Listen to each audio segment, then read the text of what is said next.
I'm Jason. And I'm Dan. And this is Two Guys and a Mic. And today we're going to be talking about what?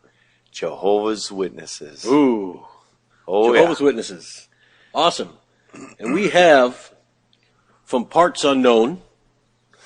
From Parts Unknown. Yes. You put that thing back in your pants. Jeez. We have Mike. How you doing, Mike? I'm good. All right. So hopefully I'm not too loud. I've got kids and a dog running around here. Oh, so, that's fine. That's completely fine. We have a dog. We have a dog running around over here too, so that's okay. So, Mike, my first question is now: what affiliation have you had with the Jehovah's Witnesses in your past? I was born into it. Me too. I was born into it. I guess my family had been in there for, gosh, I don't know. I mean, certain parts of the family, not everybody, but decades anyway. Yeah. Okay. Yeah, I have the same situation. I was born and raised a Jehovah's Witness. My mom passed away as a Jehovah's Witness. I got some sisters and a brother that's a Jehovah's Witness, and I am not. I am not.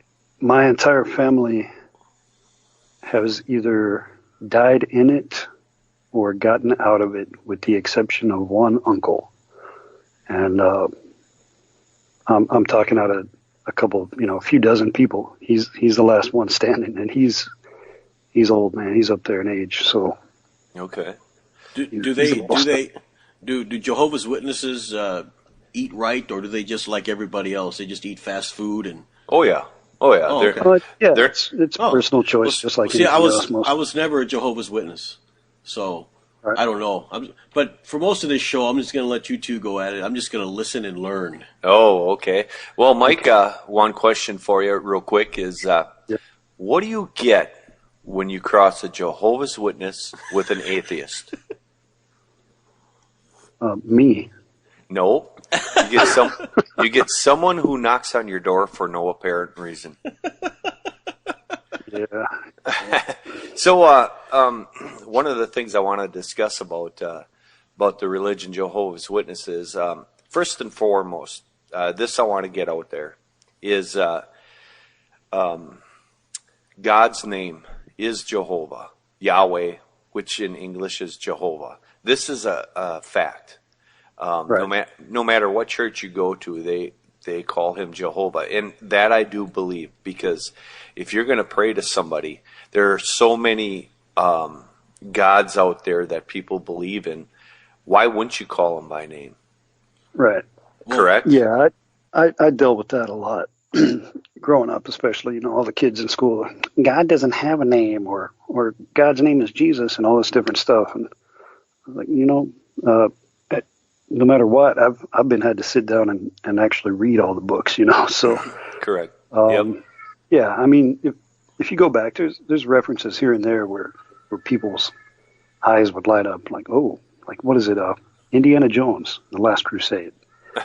They actually use it in there, and that, just little things like that every now and then, and somebody would be like, well, I guess they didn't make it up, but yeah, there were actual arguments over that.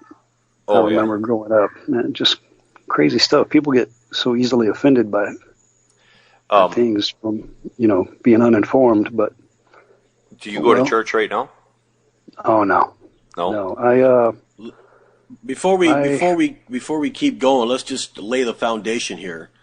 I am an atheist, and swear to God, Dan. You are a... Hey, you swear to God you're atheist? I swear to the monkey god Hanuman that I am. You are a monkey. And you are a... I am a non-denominational evangelical. Okay. And you, Mike, are an atheist? Or I consider myself 99% atheist. Okay. Because I am not the all-knowing, if there is one, and there's always a chance that I'm wrong, and I don't lean towards that hardcore atheist so you don't ideology have that a lot of people do. You don't have absolute knowledge that he exists. Right, right. Yeah. Yeah, I'm too far atheist to call myself an agnostic or anything like that. But yeah, I mean, I have to leave that open because Yeah. nobody really knows. But as far as I'm concerned, yeah. All right. Now that we have that out of the way, that way everybody knows. I'm here with a couple of heathens. Oh my God. Yep. It's always nice. It's always nice when you're doing a show like this is to have at least one religious person to kind of balance out the mix. You know what I mean? Right. Yeah, you guys are gonna beat the crap out of me. Is Well, what's gonna happen?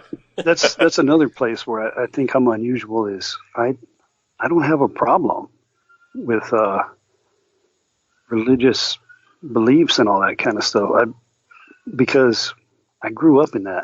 I grew up dealing with people that hated me because of the beliefs my family had and everything. And man, I just wanted to be friends with all these people and stuff. And I've kind of hung on to that where I'm not going to treat somebody that way. I can disagree with them all day, but I can still be friendly with them. And I don't care how somebody believes as long as they're not hurting me or anybody else, so. Correct. Well, I had a situation about 2 years ago where I had an elder from the local congregation had knocked on my door. He wanted to talk to me and asked me to come back, and I told him I'm not coming back. And I asked him this question. I said, do you believe only Jehovah's Witnesses will be saved?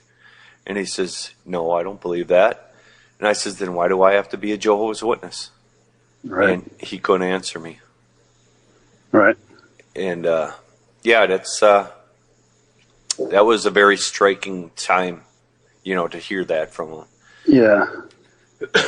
But some of the points that I want to talk to you about that had bothered me as a Jehovah's Witness is, first of all, they're disfellowshipping and they're disassociating, family members when they make a mistake, First Right. of all, aren't we supposed to turn the other cheek and, like Jesus says in the Bible, and be able to forgive? Yeah, I can see somebody getting some sort of reprimand for doing something wrong, but if one of your family members would make a mistake, according to the Jehovah's Witnesses' beliefs, wouldn't you think that a family member would be able to help them through it and talk to them more so than a stranger? Right. So that part really bothered me. Yeah, I grew up with that. Both of my parents had been disfellowshipped when I was, I don't know, like 4 years old or something, and ended up divorcing. My mom got back into it pretty soon after. My dad went several years, but in the meantime, I was living with my mom, and we were in different cities, and I'd go to visit my dad and my grandparents, who were also witnesses or whatever, and my grandparents, his mother and stepfather, who raised him, would do everything they could to keep me away from him.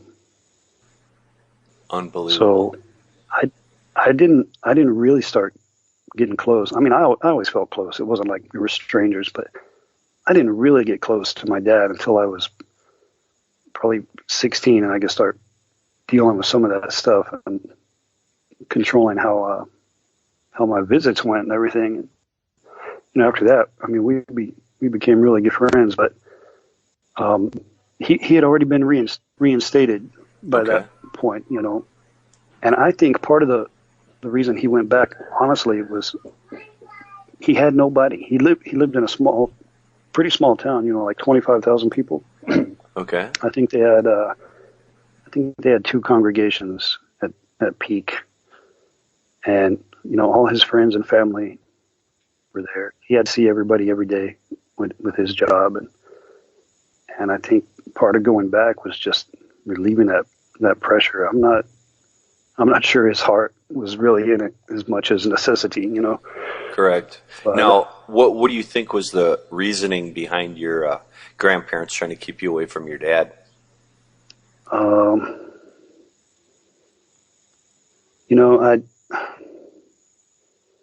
in different cities I've lived in, and the congregations are so different. I could almost understand it in some of the other places I've lived. In that town, I can't, because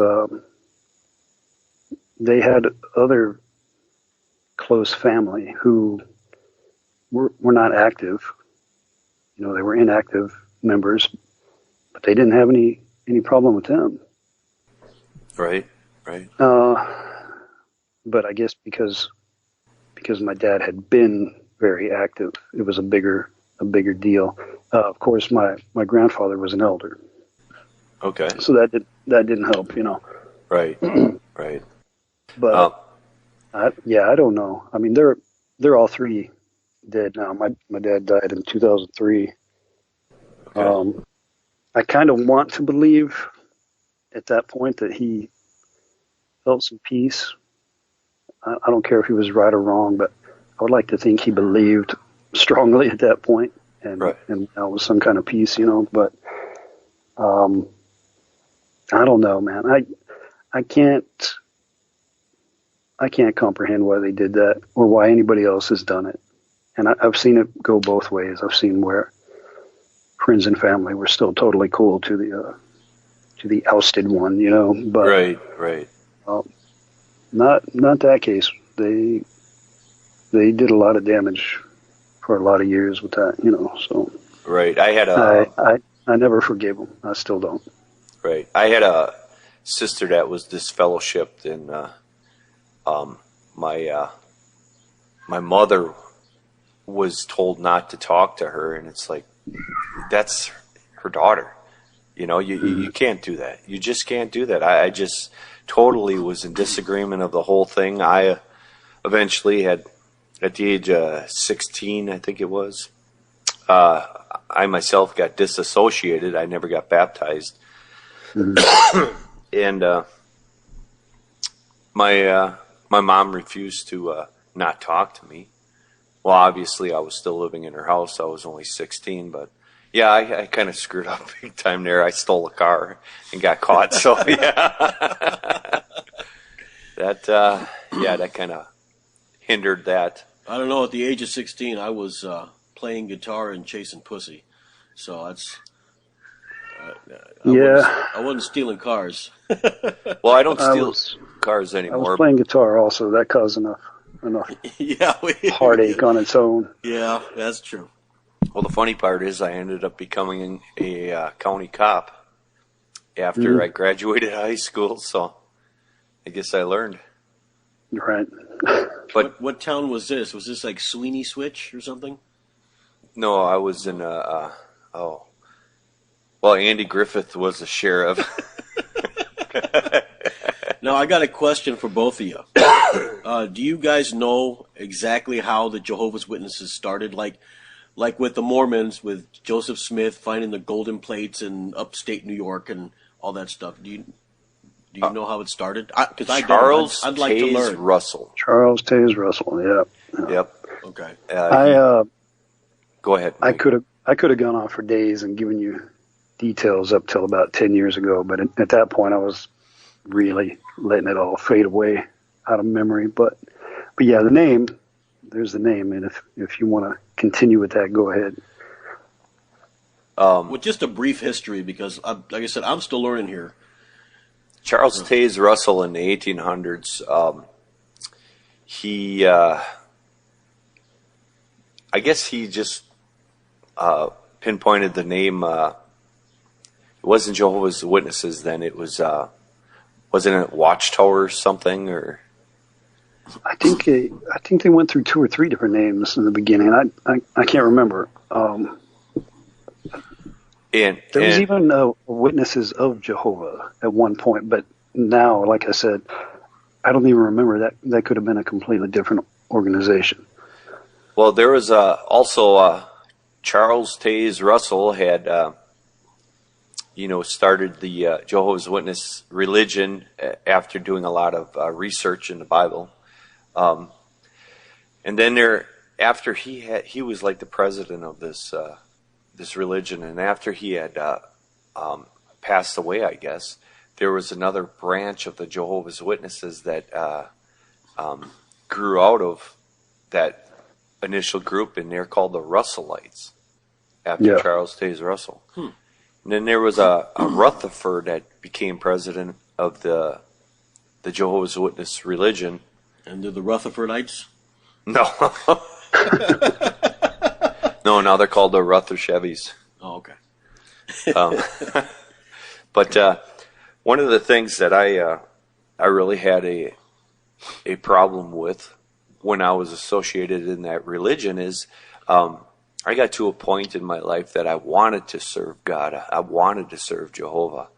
But it just seemed like I was never good enough, because that's the kind of effect the Jehovah's Witnesses had on me. I was never good enough. And I tell you,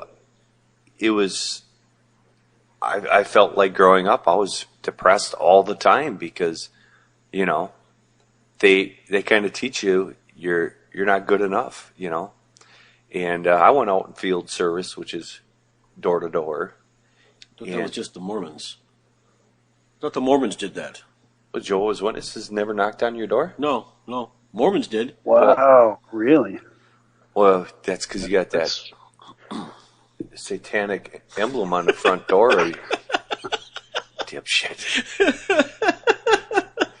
But I had that goat's head that's in front on a post.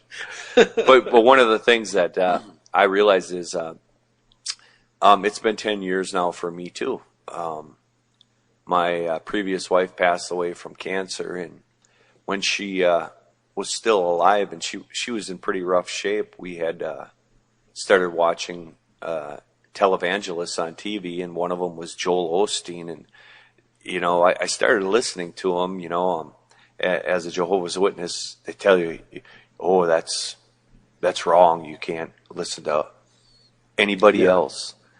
And old Perma smile. I started listening to him and thinking, well, what's so bad about this guy? You know, I mean, he's building you up, making you feel good about yourself. And, you know, like I said, for many years, Jehovah's Witnesses never made me feel like I was good enough. And Joel Osteen is more of like a motivational speaker. Yeah, he is. Than he is a preacher. But that's a good starting point. He has got a hell of a set of choppers on him, doesn't he? Those are just like the most beautiful white teeth I've ever seen. Anyways, you know, homosexuality is against the Bible too, so shut up. Anyways, so I started listening to Joel Osteen, and while taking care of my wife, and my wife was raised Catholic. Don't get me started with that, but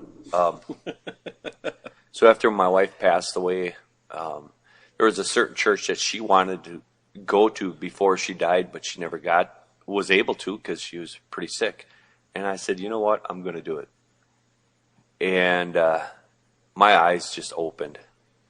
I ended up serving in that church for a few years at some different capacities, and I felt so good about myself, you know, because I know I was serving Jehovah. And I thought, my goodness, I felt like I was abused religiously from my upbringing as a Jehovah's Witness. Right.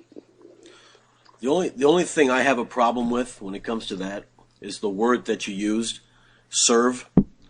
It seems more like a slave master type of situation.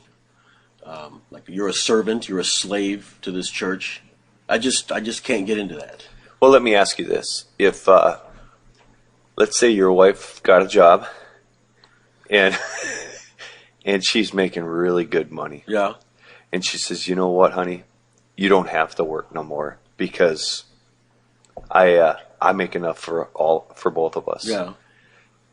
Wouldn't you want to do things for her? Like, let's say, cook her dinner when she gets home from work, clean the house. That's a different story. Wash her crusty underwear. That's a marriage, though. That's not. Well, that's a different. It's the same purpose, though. I guess when you look at it. What do you think, Mike? Yeah, I kind of agree, actually. I mean, it's not for me. But same thing. Or even with a job, if you're actually happy with your job and you actually like your boss and they treat you really well, you know, you might be working 3 times harder than the guy next to you making the same pay just to show your appreciation, your loyalty, and that you're there for the company, you know. Get up with a big old brown nose. Yeah, no, but that's different. There's That's plenty different. of those. That on Plenty of those. purpose. Yeah, there's plenty of those to go around. yeah, definitely. So what are some of the not highlights but bad lights of when you were a Jehovah's Witness, Mike? How many days do you have? We have as much time as you want. This is our podcast, and we do what we want to do. It started going bad. I would say around 5 years old. Wow, that young? And you remember it? And you remember it, so it had to have been bad. Unfortunately, I have memories all the way back to 2 years old. Not a lot. I mean, just flashes. But five and up, yeah, I have a fantastic memory, which is often a curse. But yeah, that's when it started. I think I remember pooping my pants when I was 5, but that's about it. Yeah, so did I. It was kindergarten. I was on a field trip. Yep, me too. Walking. Hey, no way. Yeah. Are we talking to me? This is me, not. Terrible. So, yeah, let's hear some of it, Mike. Well, let's see. I mean, there's where do you want to start? There's Give us the juicy the details. alcoholism, the drug abuse, the sexual abuse, emotional abuse. Personally, I never had to deal with physical beating type abuse, just sexual. From somebody in the Jehovah's Witnesses? Yeah, my stepfather. And wow. the thing there is,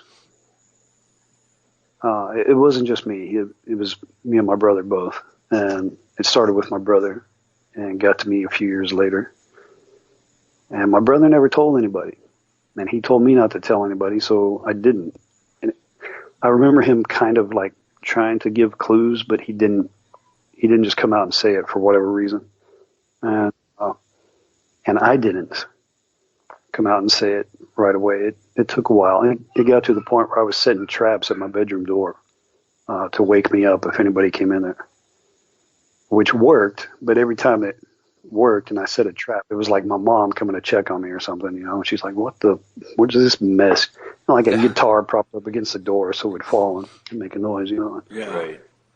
One night, I jumped up and took a swing and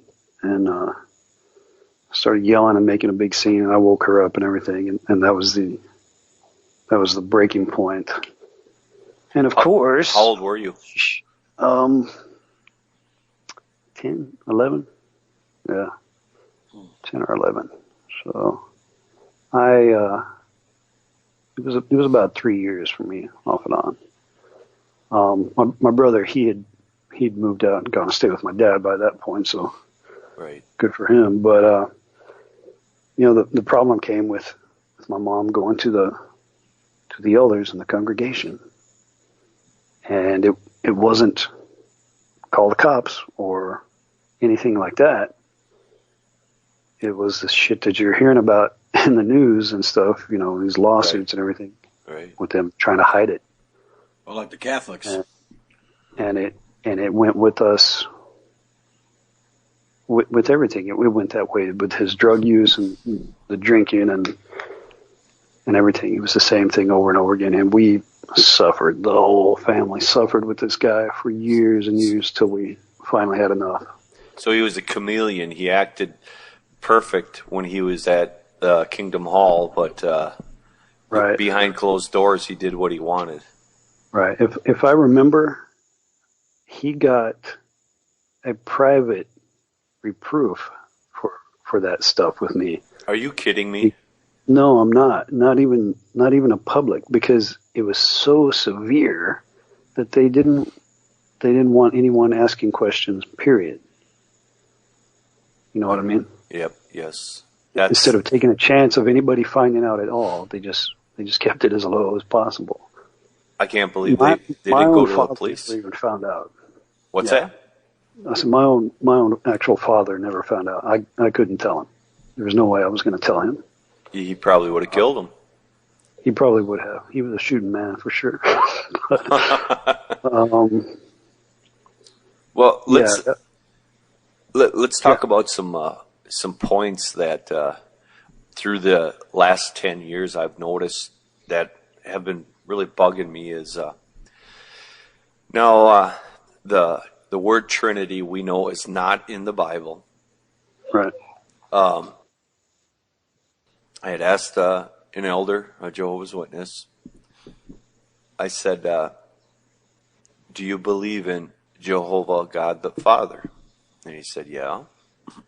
I said, do you believe Jesus Christ is his son? And he goes, well, yeah. And I said, do you believe in the Holy Spirit? And he goes, well, definitely. And I said, do you believe those three act together as one unit? Not saying that they're not separate from each other, but they're all on the same page, you know, the same purpose. And he goes, oh, yeah, I believe that. I said, so the evangelicals and, you know, the Catholics and stuff, they call that the Trinity. It might not be in the Bible, but it's a made-up word, you know, to just so you know what we're talking about. You know, it doesn't mean that, oh, yeah, we believe the Trinity's in the Bible, that actual word. But it's just a, you know, it's like I could tell you that, hey, you should buy a new car. And if you ask, well, what kind of car? If I said, well, a car. Well, that doesn't tell you anything. But if somebody would say the Trinity, oh, you're talking about the Father, the Son, and the Holy Spirit. Well, that's almost a universal type of word. Right, but the Jehovah's Witnesses do not believe in the Trinity, but they believe in all three things. Right. They just don't call it Trinity. It was pushed, I mean, at least in my time, when I was actually paying attention,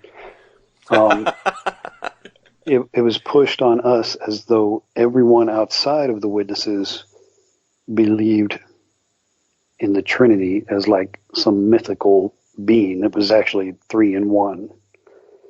It wasn't taught as simply as you just put it, with three things working in concert, but they're not the same damn thing, you know. Exactly. And it was just another way, as far as I'm concerned, to be like, this is how crazy they are out there in the world.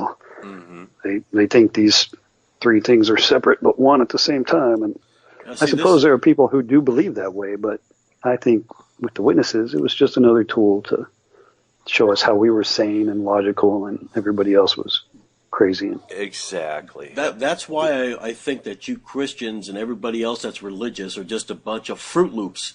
Because how the hell can you guys believe that there's three people, but yet they're the same person? So I don't God believe that. Sent they himself, work in unison with each other. They have the same purpose, and each one, the Father, the Son, and the Holy Spirit, each one has like their job to do. Right, it's like three different tools on the belt. You know, exactly. They're all working the same job, but they all do it a different way. The best description I ever heard about the Trinity. What was I watching? I was watching a Religulous from Bill Maher's Religulous. Remember that movie? Anyway, one guy, no. they were talking about the Trinity, and he says, well, you know, Bill Maher was saying, how can you believe this stuff? It just doesn't make any sense. And he says, Bill, think of it this way. Water can be, you know, liquid, steam, or ice, yeah. But it's still water. Exactly. See? That's about the best description I've ever heard. That's a very good description. You all are still a bunch of fucking Fruit Loops. That's all I got to say. Well, I'm just very impressed that you watch something besides midget porn. So. Mike, you don't know what to say. You put up with Bill Maher. Well, I tolerate him. Yeah, he has some good points. He has some bad points. We'll put it this way, Mike. Remember growing up as a kid, we used to watch that show where that guy would wear that tight spandex suit that showed the organs in the body. Oh yeah, I remember that. Jason wanted it to say "juicy" on back, so you just. But anyway, yeah. So we dealt with the Trinity. Now, what? Oh, I know the other thing. You guys have baptism and communion and all that stuff like every other religion? Oh yeah, Well, definitely. we have baptism, and we have the year. I say we like I'm still in it. Excuse me, forgive me. We had baptism, which is not, just dump some water on the baby's head when they're little. It's a conscious decision at a later age after much studying and thought. Which I agree with. I agree with So that do I. part. So do I. So are we talking about just like a little light sprinkle of water? Oh no, or you're are we talking you're about dunked in a halfway pool. drowning you in water? Full dunk. A full dunk. Yep. See, because another problem I have with religion, take the Baptist for instance. Okay, the First Baptist Church, the First Baptist Church will say, no, you have to sprinkle them with water, and the Second Baptist Church will say, oh no, they're wrong. You have to fully dunk them in water. Can you imagine what would happen if the religions actually believe the same thing? Well, it's ridiculous. That's according to the Bible. The landscape would be much different. Yeah, they all say that. Well, the Bible says, but it's all many different interpretations. Right. Another thing that I learned after becoming evangelical, something that opened my eyes, as a Jehovah's Witness, the cross is just completely wrong because Catholics and all these other religions besides the Jehovah's Witnesses that believe in the cross, they idolize it and they worship it. They don't. I realize now. Well, we know that now. Yeah, being evangelical, it's just like a reminder. It's a symbol. It's a reminder. Yeah, a symbol. That's all it is. It's not that they worship it. It should be no different than carrying a Bible in your bag when you go on a flight. Exactly. Yeah. There's a lot of things that my eyes were open to after I had left the Jehovah's Witnesses, but I went into other churches to see what the best fit was and to find out who I am. And I did get baptized evangelical because now I knew, my eyes were open. And now Jason, if he got baptized, the water would boil, but I would sizzle. Right. Yeah, I would melt like the witch. See, in Wizard of Oz. I was baptized. As 16 or 17 as a witness, yeah. And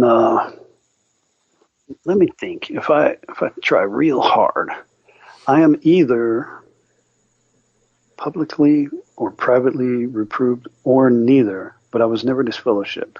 I think technically I'm still a member, even though I haven't been since 1998. Wow. Well, I think you have to be disfellowshipped. You can't, even if you leave and you're gone for years, you're still a member of the church. If he leaves the religion, he disassociated himself. Yeah, but you're still never disfellowshipped. Officially. So you're still basically a Jehovah's Witness. I think as far as numbers on paper are concerned, they need as many members as they want. Yeah, they're not going to. It's like the Catholics, Even if you don't go to church, if you're a Catholic, you're still a Catholic until you are excommunicated. They still have you on paper as a Catholic. Okay. That's how they do those numbers when they say, well, there's over 1 billion Catholics in the world. Well, that's where they get those numbers. Even the people that don't go to church are still counted as Catholics. That I didn't know. Yes. So. I think I'm dealing with something like that until I hear from them or inform them to take me off of there. I started to do that years ago, but I had some friends who were still involved with other people who were involved in it. They were like, man, don't do it because it's going to come back on me and I'm going to have crap just for talking to you and all this stuff. I'm like, okay, fine, whatever. So I never did, but they're all out now. I mean, almost everybody I've known who I cared about got out of it. You know. Have you tried going to a non-denominational church just to see what it's like? I've done some work in them, and that's about as far as that goes. I've been there for small things, you know, like a service in the background somewhere if I'm working on lighting or electrical issues or something like that. Oh, okay. But no, as far as taking part in any way at all, no, I haven't, and probably won't ever. See, Dan, the only clicks in my brain, you know. The only thing is, Dan, is every Sunday, it's the same old shit, man. No, it ain't. Yes, it is. No, it ain't. You go over there, they say, hey, Jesus loves you, tells a Bible story, and then you're done. No, it's not like that. It is not like that. I'll tell you what, when I go to church, I get filled with the Holy Spirit. I can feel it. I really can. And see, the thing is, because I feel like possession. Oh, shut up. Seriously, if you're filled with a spirit, that's possession. That's demonic. Anyways, I get a spiritual feeding through the sermons, and the sermons are really good. And no, they're not always a Bible story. It could be a sermon about how to treat your wife better, how to have a better marriage. That's not a sermon. That's a motivational speaking. Well, didn't Jesus do that? He was a motivational. I don't know. Speaker I never too. met him. Well, see, that was one thing that was actually interesting with some of the witness meetings was we had so many damn books, so many different goddamn books. I mean, there was always something new to talk about, and occasionally you get somebody on stage who could actually hold your catch attention. your interest and keep it. Yeah. But for the most part, there was a lot of rehashing and brainwashing going on there. Oh, that was the most boring meetings.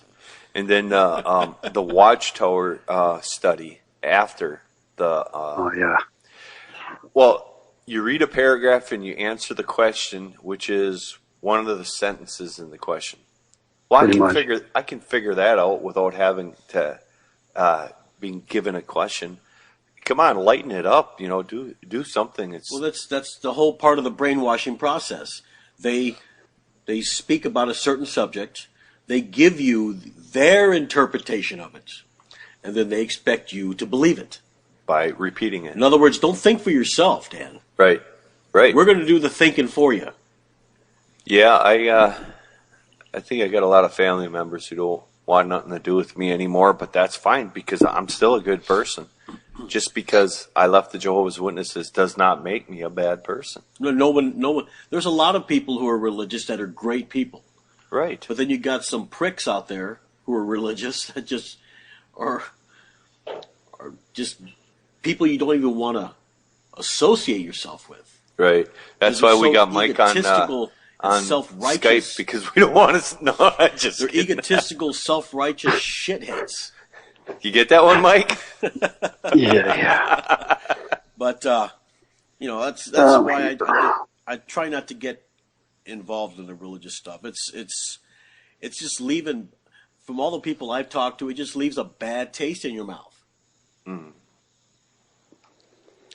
Anyway. Well, another thing that really kind of gets me too is like the New World Translation. Yeah. Now, it says right in the Bible that anybody who changes the Bible or adds to it or takes away from it will be dealt with. But that was always explained away, though, wasn't it? It was explained away just so we could understand it in modern English, and it was straight from the Dead Sea Scrolls, and I do like how they put Jehovah's name in the Bible more. Right. That I agree Instead with. of having to check Psalm 83:18 at every hotel you stopped at to make sure the Bible was. That Dan was telling me that when he got here. He said, "Check out Psalm 83:18." Yep. Oh, Is that like the favorite passage of the Jehovah's No, Witness? that's the go-to scripture to see if it says Jehovah or Lord in Oh, there. okay. And yeah, because I don't know about now, but for a long time, yeah, a lot of Bibles. That was the only place you would find it in there. I'll tell you, Yep. there's so much inspirational stories in the Bible, Dan. There really is. oh, here it comes. Take this one for instance. Just a little short, brief one here, where I believe it's Elijah walking Okay, I down. thought you were going to go with King Solomon, but go for it. Elijah walking down the road. There's a group of kids that see him, and Elijah is bald. Okay. Okay. And these kids start making fun of him, laughing at him, and mocking him because he was bald. Well, this pissed off Elijah, so he asks God to send down some she bears. I guess they're female bears, and these two bears ripped these kids to shreds. What an inspirational, loving story. It just makes me moist. Well, think about it though. Them bears got to eat too. Hey, Circle of life. Well, see, the thing is, let's get to something else. Why not? the kids, you got to understand, the kids that were poking fun of them, their fathers said, "You know, boy, you're never going to amount to shit."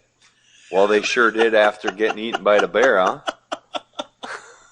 What I want to know is where the hell do you get two bears in the Middle East? But it's a Oh, there's story. different kinds of bears, you know. There's Well, we're not talking about the gay guys, all kinds of bears. Papa Bears. But But anyways, Anyway. now like the Catholic religion, I just found this out recently. They took a lot of Bible books out of the Bible. I never knew that. I thought they No, I added didn't some. know. In the 1500s, they I have the Catholic Bible, and that fucker is huge. unless it was written in the 1500s or before the 1500s, it's all the same right now. But actually, in the 1500s is when the Catholic religion got rid of some Bible books, you know. That were deemed blasphemous. They were deemed you ain't gonna learn anything from it. Okay. And I guess there's quite a few. I never knew that. Now, Mike, in the Jehovah's Witnesses, like I said, I'm still learning here, so I'm just going to ask some questions that you guys might think are kind of dumb, but I'm still learning.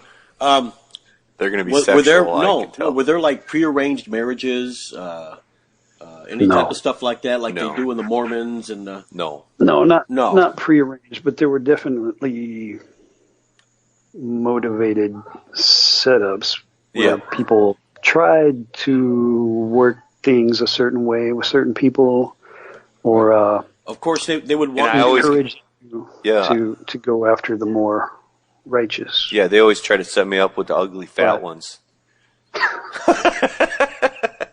Well, of course. So in other words, they wouldn't make an arranged marriage, but they would like for you encourage you to marry another Jehovah's Witness. Oh, definitely. You And can't. if you don't, there's going to be trouble of so some you could kind or have another. so you could have some little baby witnesses, basically, Right. They'd be half witnesses if they're not. or just half wits, one of the two. There you go. Yeah, I saw a lot of that encouraging two people to get together, and you had your what is that when a person watches your every move?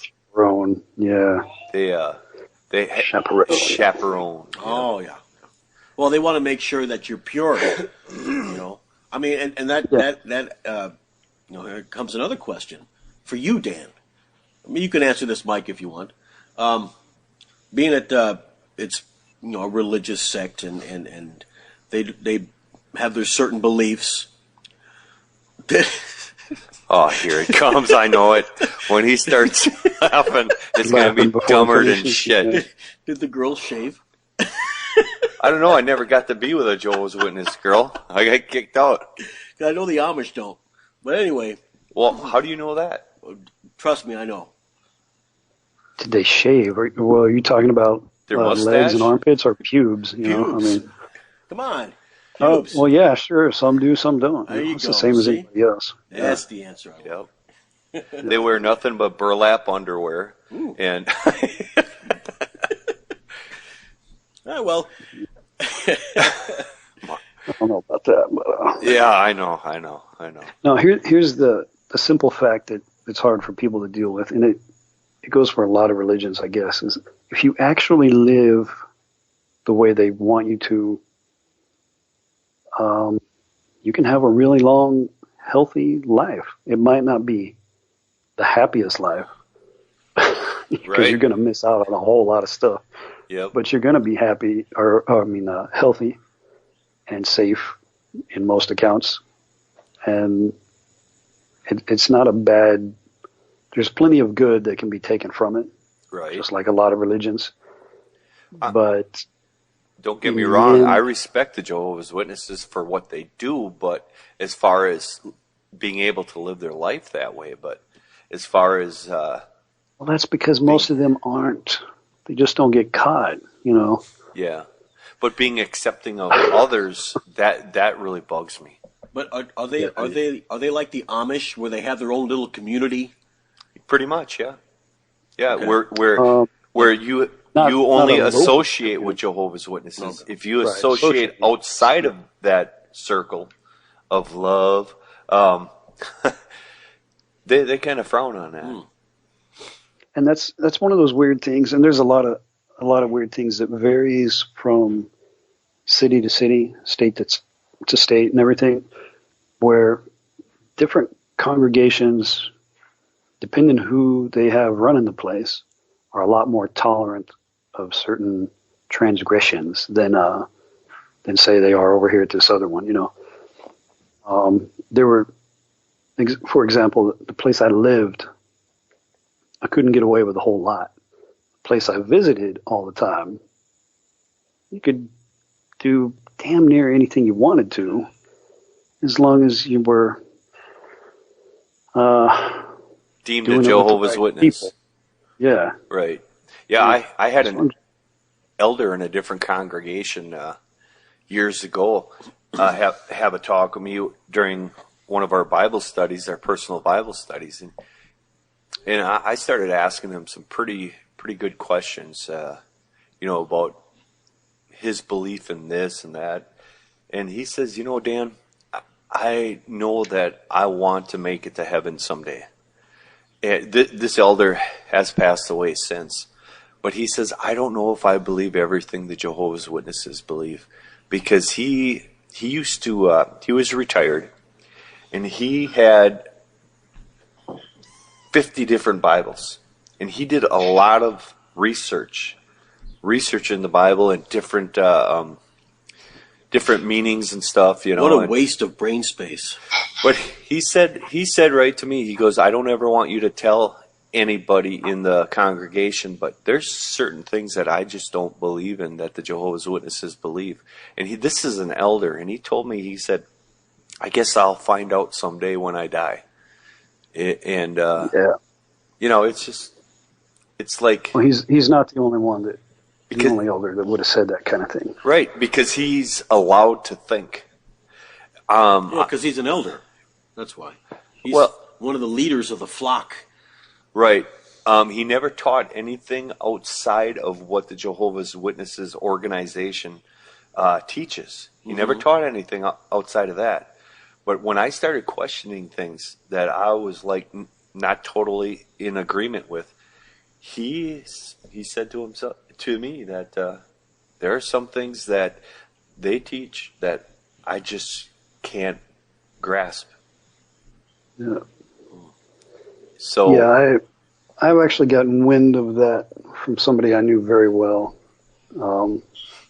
Just recently, he had been an elder, and told a close friend who was out of the witnesses, and the guy was asking him, "How are you still doing this? It's been like 50 years or whatever."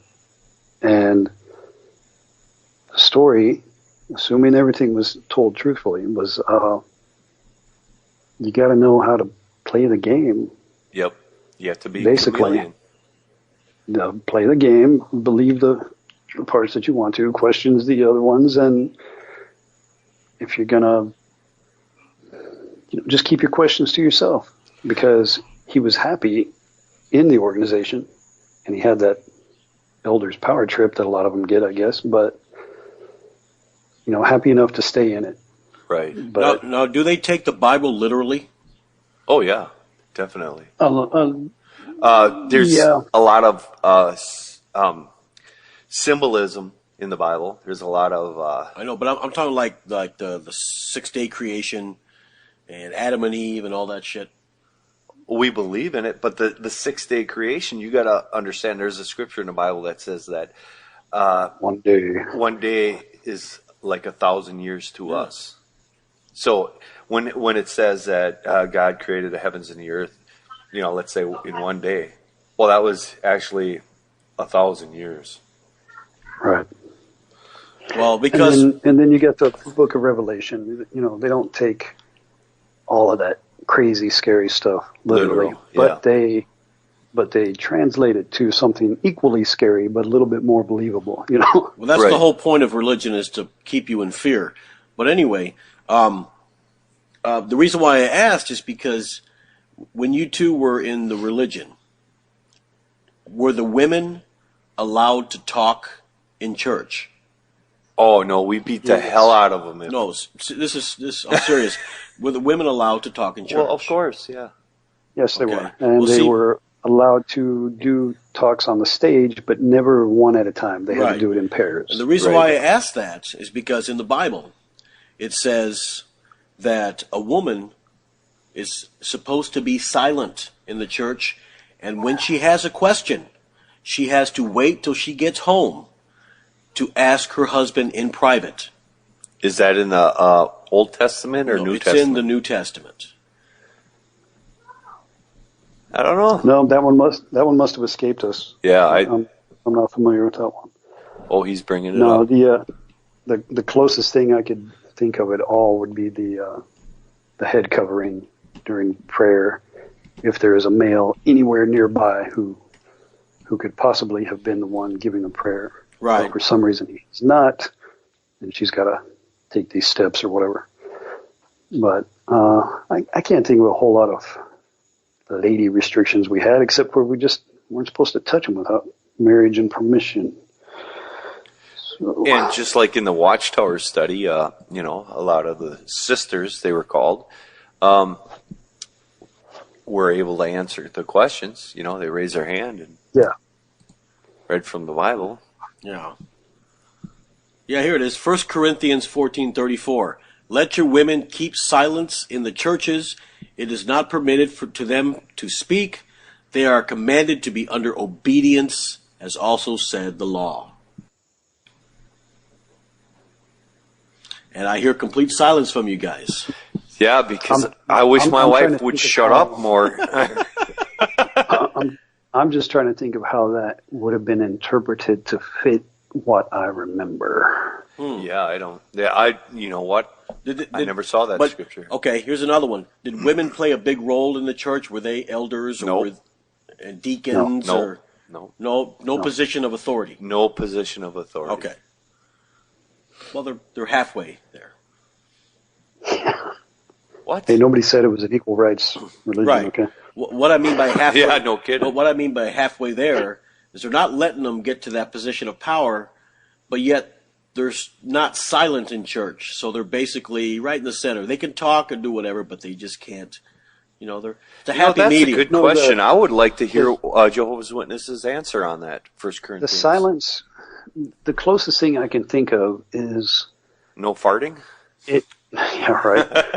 No, it's more like a silencing of dissent. You don't question the authority. You don't question the teachings. You don't question your husband's decisions. I don't know. Tell that to the Southern Baptists, man.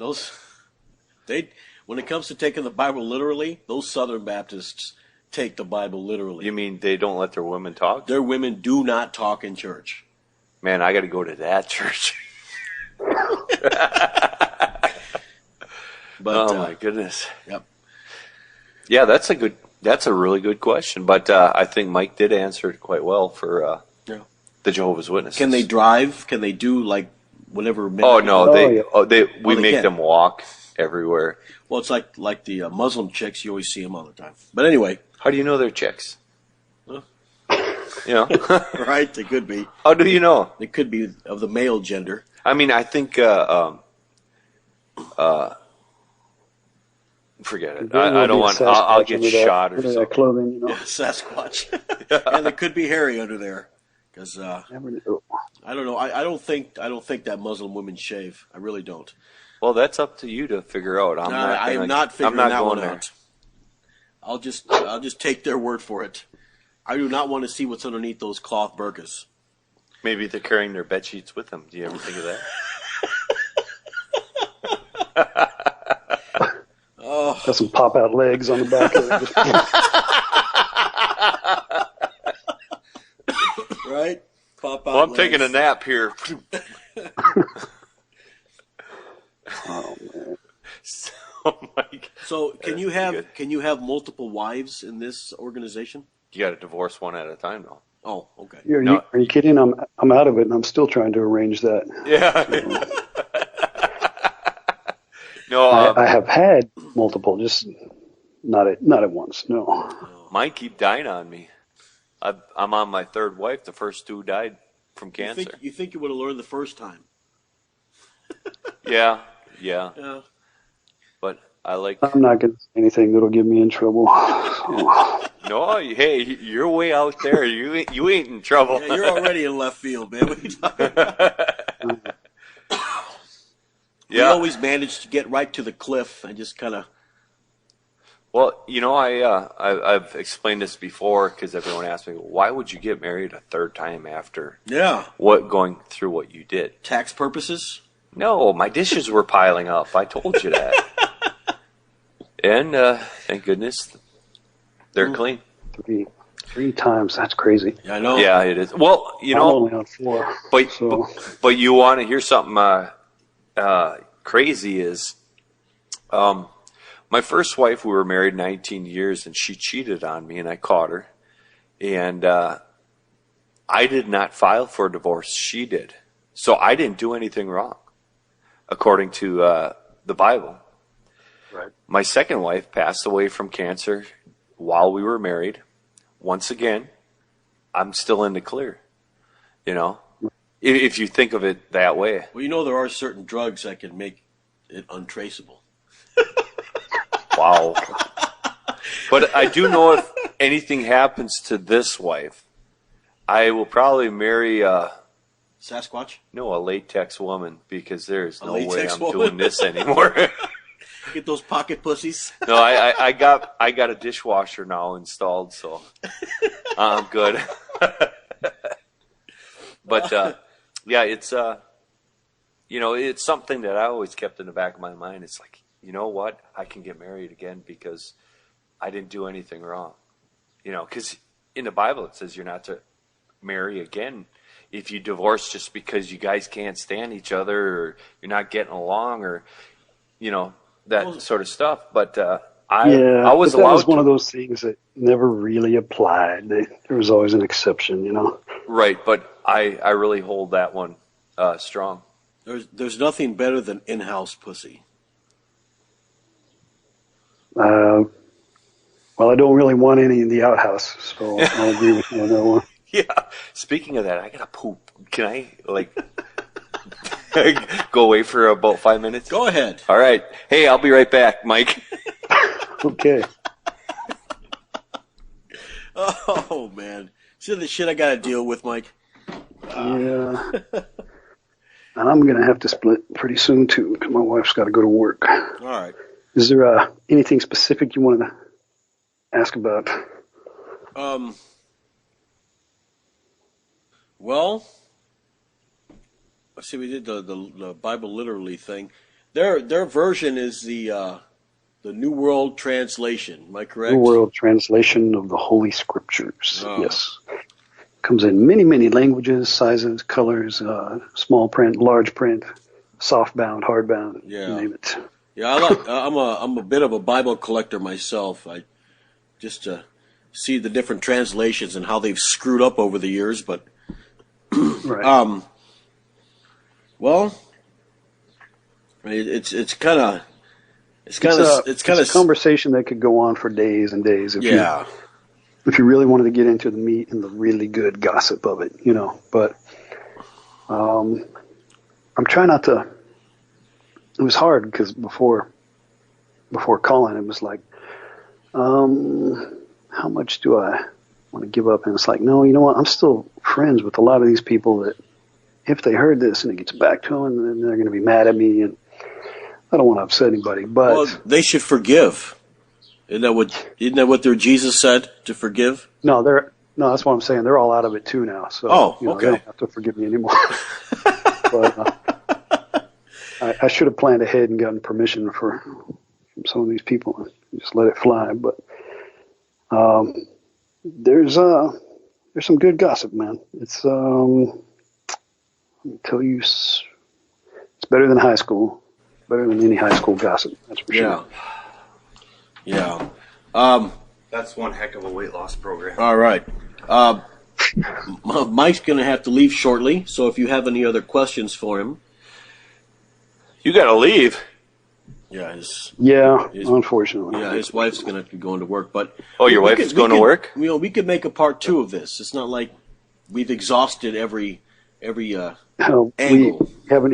We haven't even scratched the first scratch in the surface. Yeah, this is true. Yeah, we can do that. It could be this could be a bit of a foundation just to kind of set it up for the more juicier stuff. You know, not everything is juicy. My goodness. I'd like for it to be. Yeah, you would. Juicy and moist.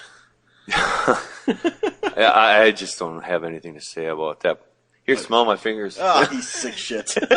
Okay, I'll go ahead and take my mom off the listen invitation list for this. Yeah. It's all in good fun. You will be disfellowshipped after this, Mike.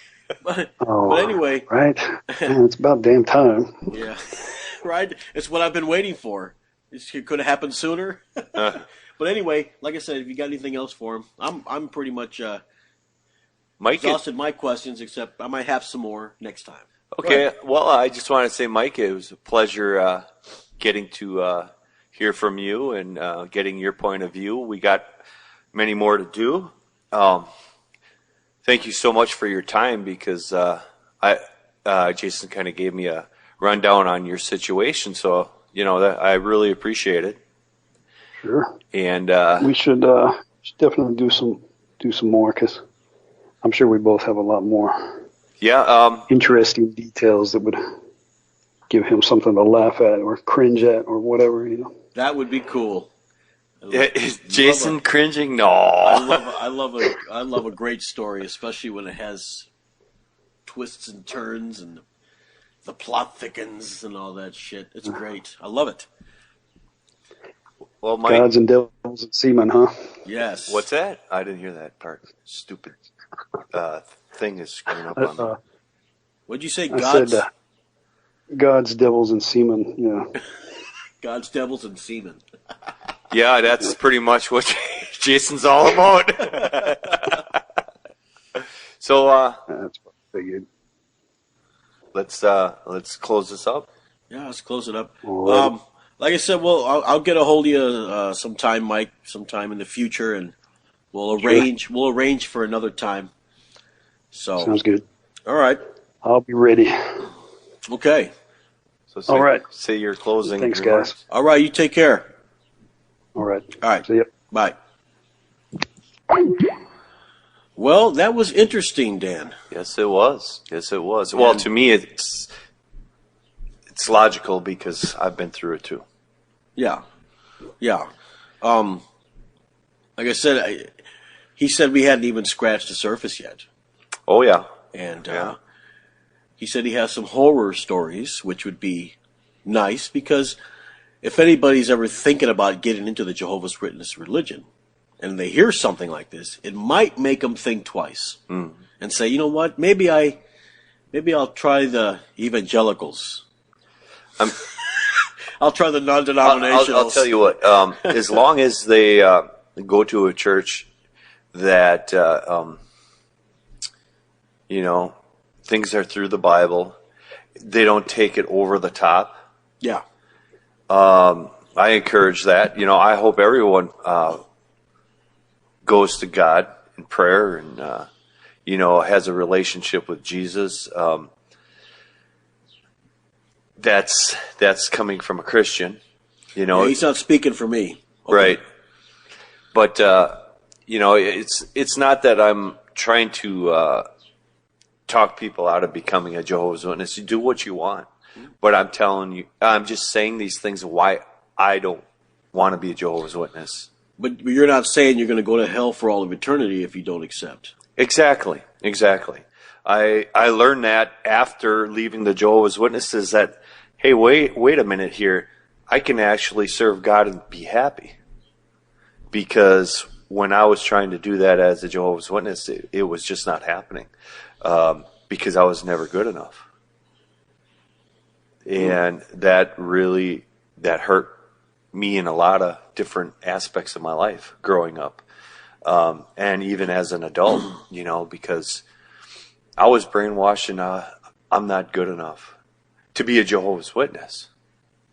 And I had some opportunities. I even had, after getting divorced to my first wife, I had an opportunity to be a Jehovah's Witness again. And I started going back for a little while. But them old feelings came back. And it was because of an elder. And see, when I had come back again,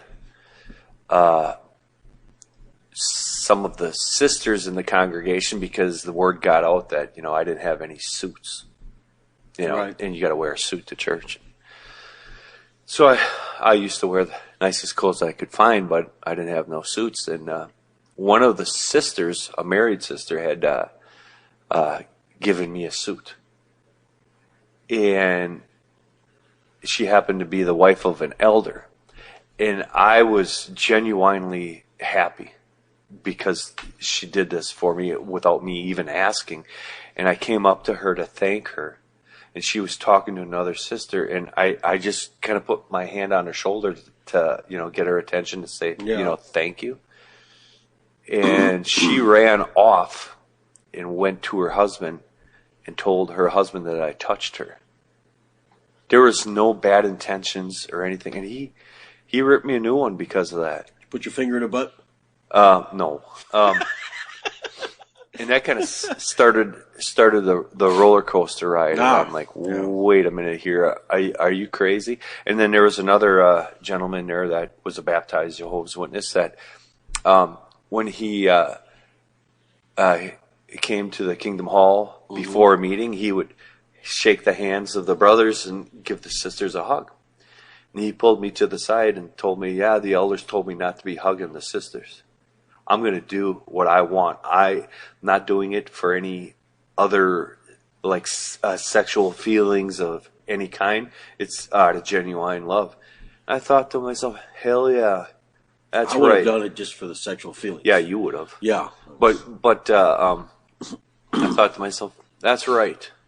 He wasn't allowing the elders to dictate his actions. Yes. And if you're supposed to be a witness, you're supposed to have love for one another. And he was displaying it by, respectfully giving a sister a hug. There's nothing sexual about it unless the guy is grabbing some ass while he's doing it, And I agreed with this guy, and I started seeing the things coming up again from the past that I was like, man, I don't want to do this. Yeah. And so when I married my second wife, I totally flew the coop. Said, that's it, I'm done. I just can't do this. Because the same kind of nitpicky crap is coming up again. So that's what it's all about. So, but there is going to be a part 2, and we can get Mike back and have him tell us some more atrocities. yeah, Because people they don't like to hear good things. They want like to to hear the hear horror stories, how people were abused and beaten and whipped and just horrible things done to them. Well, I never heard of anyone getting beaten and whipped as but Jehovah's Witness. But that always makes for a good story, and people Right. want to hear that. They like the drama, and that's exactly what we're here to do. Right. Provide entertainment, but also provide some truth from people who are actually there. It's not like Dan and Mike are just pretending they were there and just did a little research on how the Jehovah's Witnesses operate. They were there. Right. They know exactly how. I wasn't, so I just pretty much listened and asked a few questions along the road. I got about 30 years under my belt with the Jehovah's Witnesses, and some good. It's not all bad. There's some good, but it just wasn't. As I got older, it just wasn't the right fit. I have free will, which God gave me, and I started doing research and seeing that some of the things that I was taught as a Jehovah's Witness didn't seem like it was clicking right. That's the thing with a lot of religions. They don't want you to do research, because if you start doing research, Man, I got a lot of earwax on these suckers. that's all right. When you start doing research, you can take those off. Oh, what am I doing? When you start doing research, all of a sudden, different things come out that your pastor or Your eyes open up. Yes, things that you didn't think were true happen to be true, and all this time, your pastor or your elder or your reverend or whatever was telling you something differently. Mm-hmm. So how do you reconcile those? By research. So then you go to your pastor or whatever, you ask him, and what's he going to tell you? Oh, yes, Dan, you caught us. That's it. Right. You're right. We might as well just close up shop.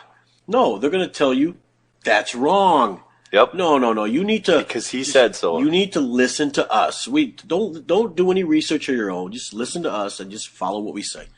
That's the brainwashing part of this fucking religion Yeah, shit. that's just like that David, somebody from Waco, Texas. Oh, David Koresh. David Koresh. I thought it was Kardashian, but yeah, Koresh.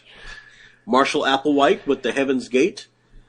Remember that guy? He said that the spaceship was coming Oh, yeah, by. yeah, and they all committed They suicide. all committed suicide to catch the spaceship. Yep. So, And then look at all the problems that are happening right now with Scientology. Because of that Leah Ream or whatever her name is. I don't know. I don't keep up with the Scientology religion. I mean, there's bad in every religion. Every come on. religion. But The guy's name is Ron. The one who founded it. Ron. What a boring name. oh God. But anyways, there's a lot of issues in every religion. I encourage people to just get to know God, have a relationship with Him. You'll find out on your own, through research, a lot of prayer, a lot of meditation on what you feel is the right answer. And that's just the way it is. Well, You have to have that relationship. What I have to say is, yes, do your research. And if you feel that the Jehovah's Witnesses is the right place for you, it's the right fit, then shit. I already Stay did with them. that. Oh, you're talking. Stay with them. Yeah. If you do your research and you find out that the religion is shit, well, get out of it. I mean, why be in a situation where you're not happy, where it's something that's not true? Get out of it. Go find your own truth. Well, That's it. another thing too is, usually when somebody would leave a certain religion, we're just going to use the Jehovah's Witnesses as an example. Yeah. They're gonna they're going to find the bad ones that, they left the Jehovah's Witnesses, they got pregnant, they're in prison, or, Yeah. What about the ones like, for instance, me? I haven't been in jail. I haven't broken the law. I don't do drugs. I don't drink. I go to an evangelical church. Well, those are the people like you are the ones that they try to just sweep under the rug and just don't even talk about it. Right.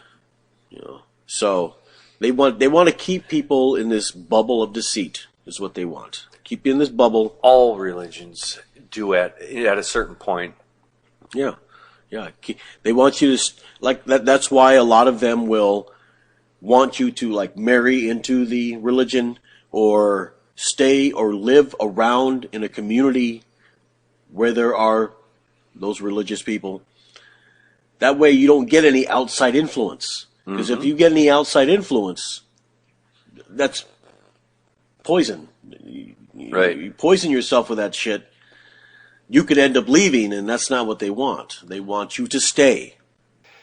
Well, a lot has happened, especially to me, since our last podcast, and it's really going to trip a lot of people's trigger who are Jehovah's Witnesses or ex-Jehovah's Witnesses.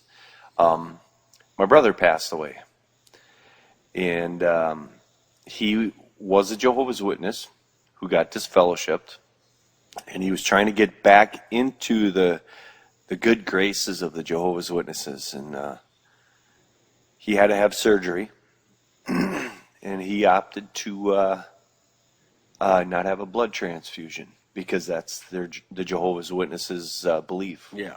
No blood transfusions. Apparently what happened was my brother was 62 years old and suffering from diabetes, and he had surgery on a Friday, and that following Thursday night, he fell out of bed. They figured he was reaching for something. And his energy obviously was pretty low because he didn't take any blood, didn't take any Jehovah's Witnesses have their rules of what they can take, but I guess he opted for nothing. So he didn't have much energy because he had very low blood. Fell out of bed. Was he in the intensive care? No, he actually was recovering from the surgery in a nursing home. He had a leg amputated. Yeah. And what happened was he fell out of bed, hit his leg, bled out, and died. So thank you, Jehovah's Witnesses, for just, what can I say? Thank you. Thank you for your idiot ideas. Thank you for killing his brother. Yeah. Basically. So that's what happened to me, Mike. Yeah. What do you? Yeah, I haven't been through anything like that personally, but I had very close friends who were, and I had some who also went ahead and took the blood and suffered the consequences of the wrath of the congregation, but I'm sorry. Thank you. Sorry for your loss, and yeah, that's bad. Oh man.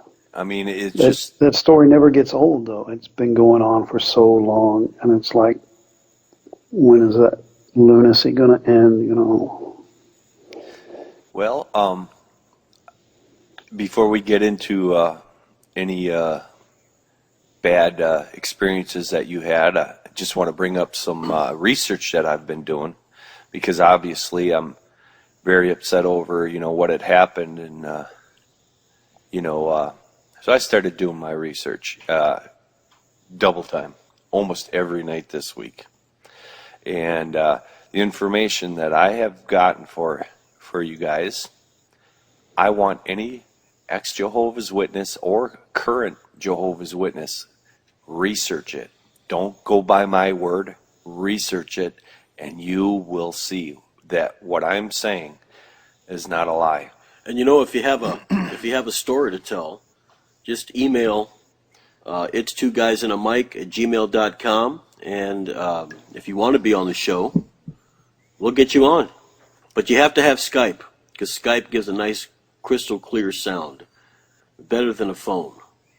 Especially if you're overseas or on the other side of the country or in Antarctica or something. If you're anywhere not in the vicinity, it gives a nice clear sound. Before you start with that, though, I would just like to say that the Jehovah's Witnesses are not the only ones that have those really weird beliefs. Oh, definitely. I mean, you got that guy Marshall Applewhite, who was telling people that the spaceship was coming. Kill yourself, that way your souls can, reach the spaceship. Then you got the Mormons and. Definitely. They all have strange beliefs. It's definitely not the only one, but it's probably the biggest one with a whole lot of strange beliefs and rules and regulations. One thing that I have noticed too is there sure are a lot of Jehovah's Witnesses that are committing suicide. Really? Oh yeah. I've known several. Yeah. Selena, that singer, she was Jehovah's Witness. Oh yeah. In fact, that was one of the things I researched. And many? They were saying that when she got shot, she could have lived if she had gotten a blood transfusion. In fact, Yep. that was part of my research. Is I wanted to research celebrities that are current Jehovah's Witnesses or who were raised as Jehovah's Witnesses. Well, most of them are Scientologists, though. So, and that's another weird. Yeah, that'll be another. That's another one. Right there. Tom Brokaw is a Jehovah's Witness. Really? Yeah, Tom Brokaw. You know what? That sounds familiar. Like I may have heard something about that in the past, but Serena and Venus Williams are Jehovah's Witnesses. The two tennis players. The two tennis players, yeah. A black Jehovah's Witness? Oh, yeah, they have those. Really? Yeah. They're a lot. Quite a few. Yeah. There's nothing wrong with black people. I didn't say that. I just said it's not a racist religion. It's yeah. Well, I mean, it's like black hockey players. You don't see them. I don't think I've ever seen a black Jehovah's Witness. Right. How do you know you don't see them? They're covered in all that gear. They could be hiding under there. Yeah, they could be. I have. I looked into some videos called Hidden Graceland, where this guy is able to go behind the scenes on Graceland, and one of the videos was showing some cataloged books that Elvis Presley had. And he got hit with the Jehovah's Witnesses and had a lot of Jehovah's Witness books. Now, I'm thinking, when the Jehovah's Witnesses had given him them books, he probably went, "Well, thank you very much." But could you imagine if John Wayne would have been a Jehovah's Witness? Oh no! You know this is coming. This is coming. I know. This is for my in-laws, because my in-laws wanted to hear this. I mean, he'd be at the door, and somebody answers the door, and he goes, "Well, let me tell you, mister, if you don't saddle up, you ain't gonna ride." So, you like that, Mike? Yeah, of course, man. Yeah, but I can't make no money doing it. But you'd be broke. Yeah. There's and starving. Who's that guy from Saved by the Bell? The one who does all good-looking. That Mario Lopez. Mario Lopez is a Jehovah's Witness.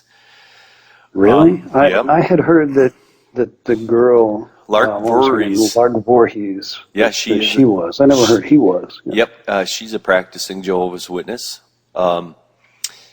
Then there's a new show on cable TV called Empire, and the guy who plays Lucius, he's trying to become a Jehovah's Witness. His wife and kids are. Is anybody trying to talk him out of it?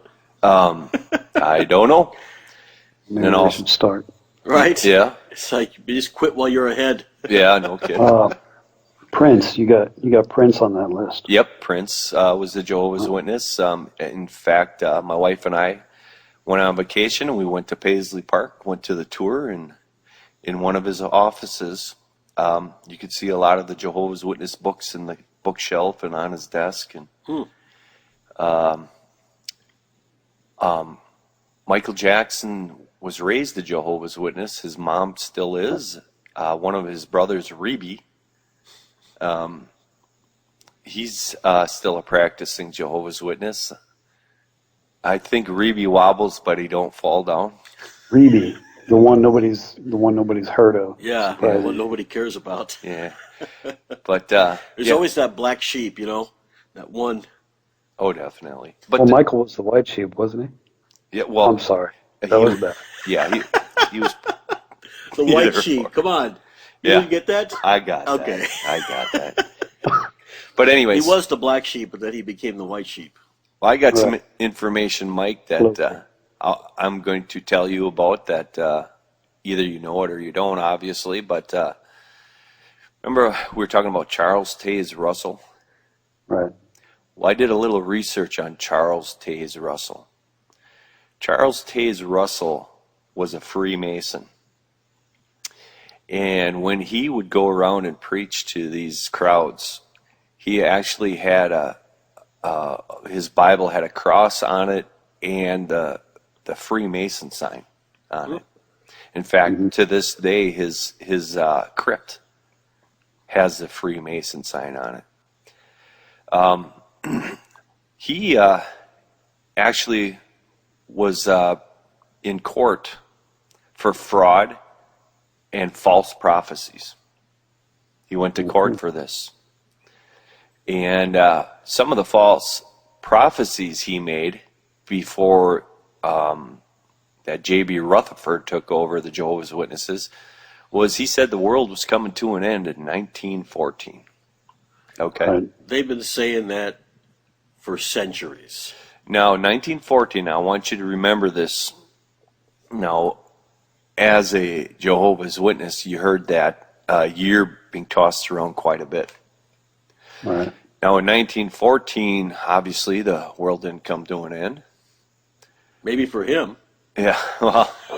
Well, what the Jehovah's Witnesses, what Charles Taze Russell said when the world didn't come to an end, he had said to cover it up, to make it, have an excuse for why the world didn't come to an end. He said that Jesus secretly came to the Watchtower Tract Society in 1914 to say that instead of hey, bro, there's a typo. Instead of Christians being able to have that mediator, what the heck are you looking up? Go ahead, just keep going. Instead of Jesus being the mediator, meaning we can pray through Jesus, in order to get to Jehovah God, the governing body of the Jehovah's Witnesses will now be the mediator. So, if anybody has a question, this you don't go on your own for prayer and by your own thinking, but you have to go to the governing body of Jehovah's Witnesses. Isn't that great? That's So were we praying wrong all along, all this time? Yeah. And then In the governing body's name? Charles Taze Russell had then made a new prophecy. 1925 was the year that the world's going to come to an end. Because Jesus secretly is on earth now. He's made his second coming. Oh, has he? Oh, yeah, according to Charles Taze Russell. Okay. Well, Charles Taze Russell didn't see what happened in 1925 because he died in 1916. So I guess his world came to an end. Yeah. I guess when you die, though, your prophecies are all nullified, right? So. Oh, that could be. Well, there you go. I can actually tell you when the world's going to end. Oh, yeah. For me. Yeah. Well. It's going to end when I'm dead. There you go.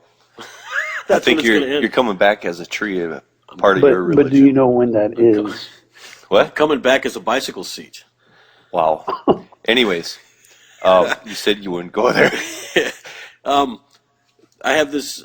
This is what I was looking up, Dan. This is this guy here, Robert Fitzpatrick. I'm not a Jehovah's Witness, but this is the stupidity and ignorance of people when they have people in positions of authority that tell them, "Hey, the world's going to end on this day." Now, this guy here, Mr. Fitzpatrick, says that the Judgment Day was May 21st, 2011. This is in New York City. He went out and spent $140,000 on billboard signs, his entire life savings. And of course, when May 21st came and went, guess what? Yeah. He was broke. Well, it says in the Bible, no one knows the time or the day. He could have watched The Terminator, and he would have known that that was incorrect. So, well, according to you guys have heard of Kent Hovind, haven't you? No. no. Who? No? What? He's one of those young Earth creationists who goes around. He was in jail for like 9 years for tax fraud. Anyway, he says that the world's coming to an end in 2028. Okay. I don't know. Well, did it happen? I'll be here. It's 2028, dummy. Well, let's get back to what I was saying. All right. Well, anyways, 1914 is a big year for the Jehovah's Witnesses because they proclaim that where it says in the Bible, where Jesus said, "This generation will by no means pass away, and then the end will come." Well, Yeah. they consider 1914 to be that generation. Well, they're 103 years old right now, so this is really a really interesting time, I guess. Right, and that's the babies. You see, because at one point, at least in my part of the country, when I was still in the U.S., of course, it was told that no, it was anyone who was alive then and old enough to see what was happening and understand what was happening in the world. And then it got to be, well, no, maybe it was whoever was born at that time. And then it got to be, hey, they're all dying. There may have been a mistake. Right. Yeah. They Well, just keep changing it. Well, then, okay, go That's ahead. usually how even the Christians they'll say, well, if you look in the book of Revelation, it says there'll be wars and rumors of wars. There's been wars and rumors of wars for centuries. Pick your century, pick your war. It's been like that. So the book of Revelation is basically, to me, Same thing with floods and earthquakes and hurricanes and tornadoes and everything else. exactly, Right. exactly. But then, of course, they start to get a little bit weird when they start talking about seven-headed dragons and everything like that, and serpents. We'll be getting to that because I've like, got more information you had me, for you. You had me at rumors of wars, but then you had to go all stupid on me and start talking about dragons and unicorns and everything else. That's where I was like, okay, all right, back to reality, buddy. Well, our next false prophecy that the Jehovah's Witnesses made was under J.B. Rutherford, 1975. Autumn of 1975, the end will come. What that ended up doing is that a lot of Jehovah's Witnesses that weren't good enough committed suicide. A lot of them went into major debt because they thought, hey, I want this, Spend everything, spend it all now because the end is coming this year, Well, I think we're a little past 1975.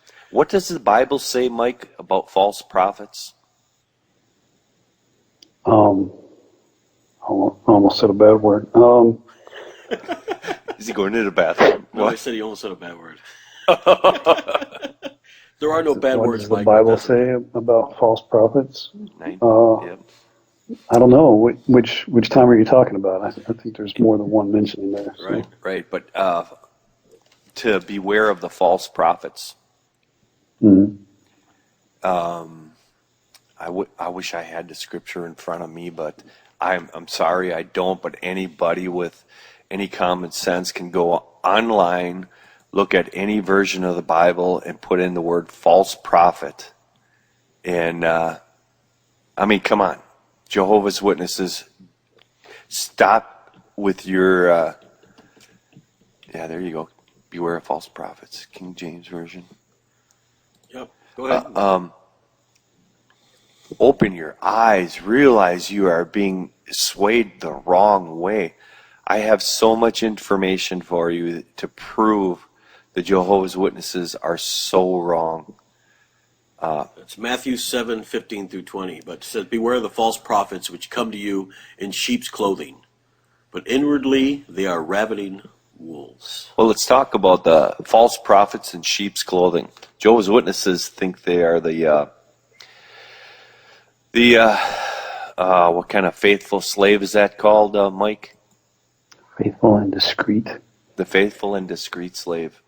And they are the shepherds of the Jehovah's Witnesses. So if you think about that, that's the sheep's clothing. Well, like I said in the last podcast, slave. That just doesn't set well with me. Right. I'm not a slave. Right. I understand. No, just shut up. No, just kidding. But okay, we talk about the faithful and discreet slave now. I want to talk a little bit about that. That is the governing body of Jehovah's Witnesses, a bunch of arrogant men sitting in a room in Pennsylvania at the Watchtower Bible and Tract Society, which is the headquarters of the Jehovah's Witnesses.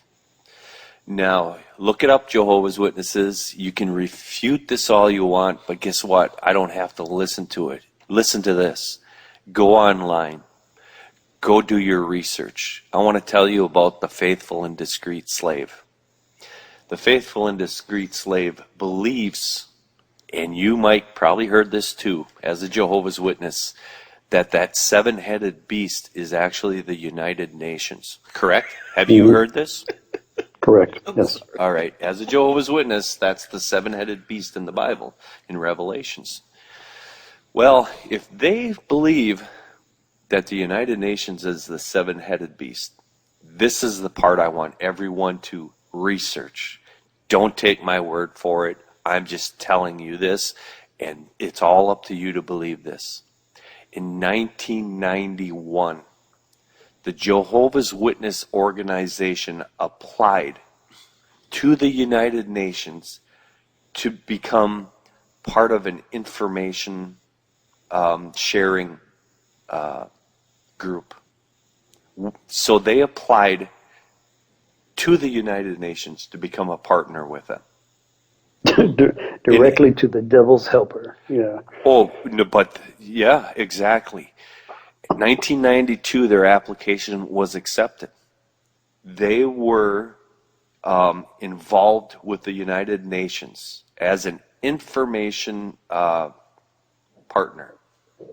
What information? I don't know. I didn't get into those details. What kind of information could they have that's going to? Well, don't ask questions. I'm sure it made sense at the time, and that's all you got to worry about. So in they can do no wrong because it's all influenced by God. So Yep. 2001, they got found out by other Jehovah's Witnesses, so they asked for their application to be dropped. So no longer as a partner with the United Nations. If they preach and teach that the United Nations is that seven-headed beast in Revelations, why did they partner with them? Now everyone says, "Oh, that was in the past. They're learning. Really? I think God would give you the truth immediately." Well, just like I told you before,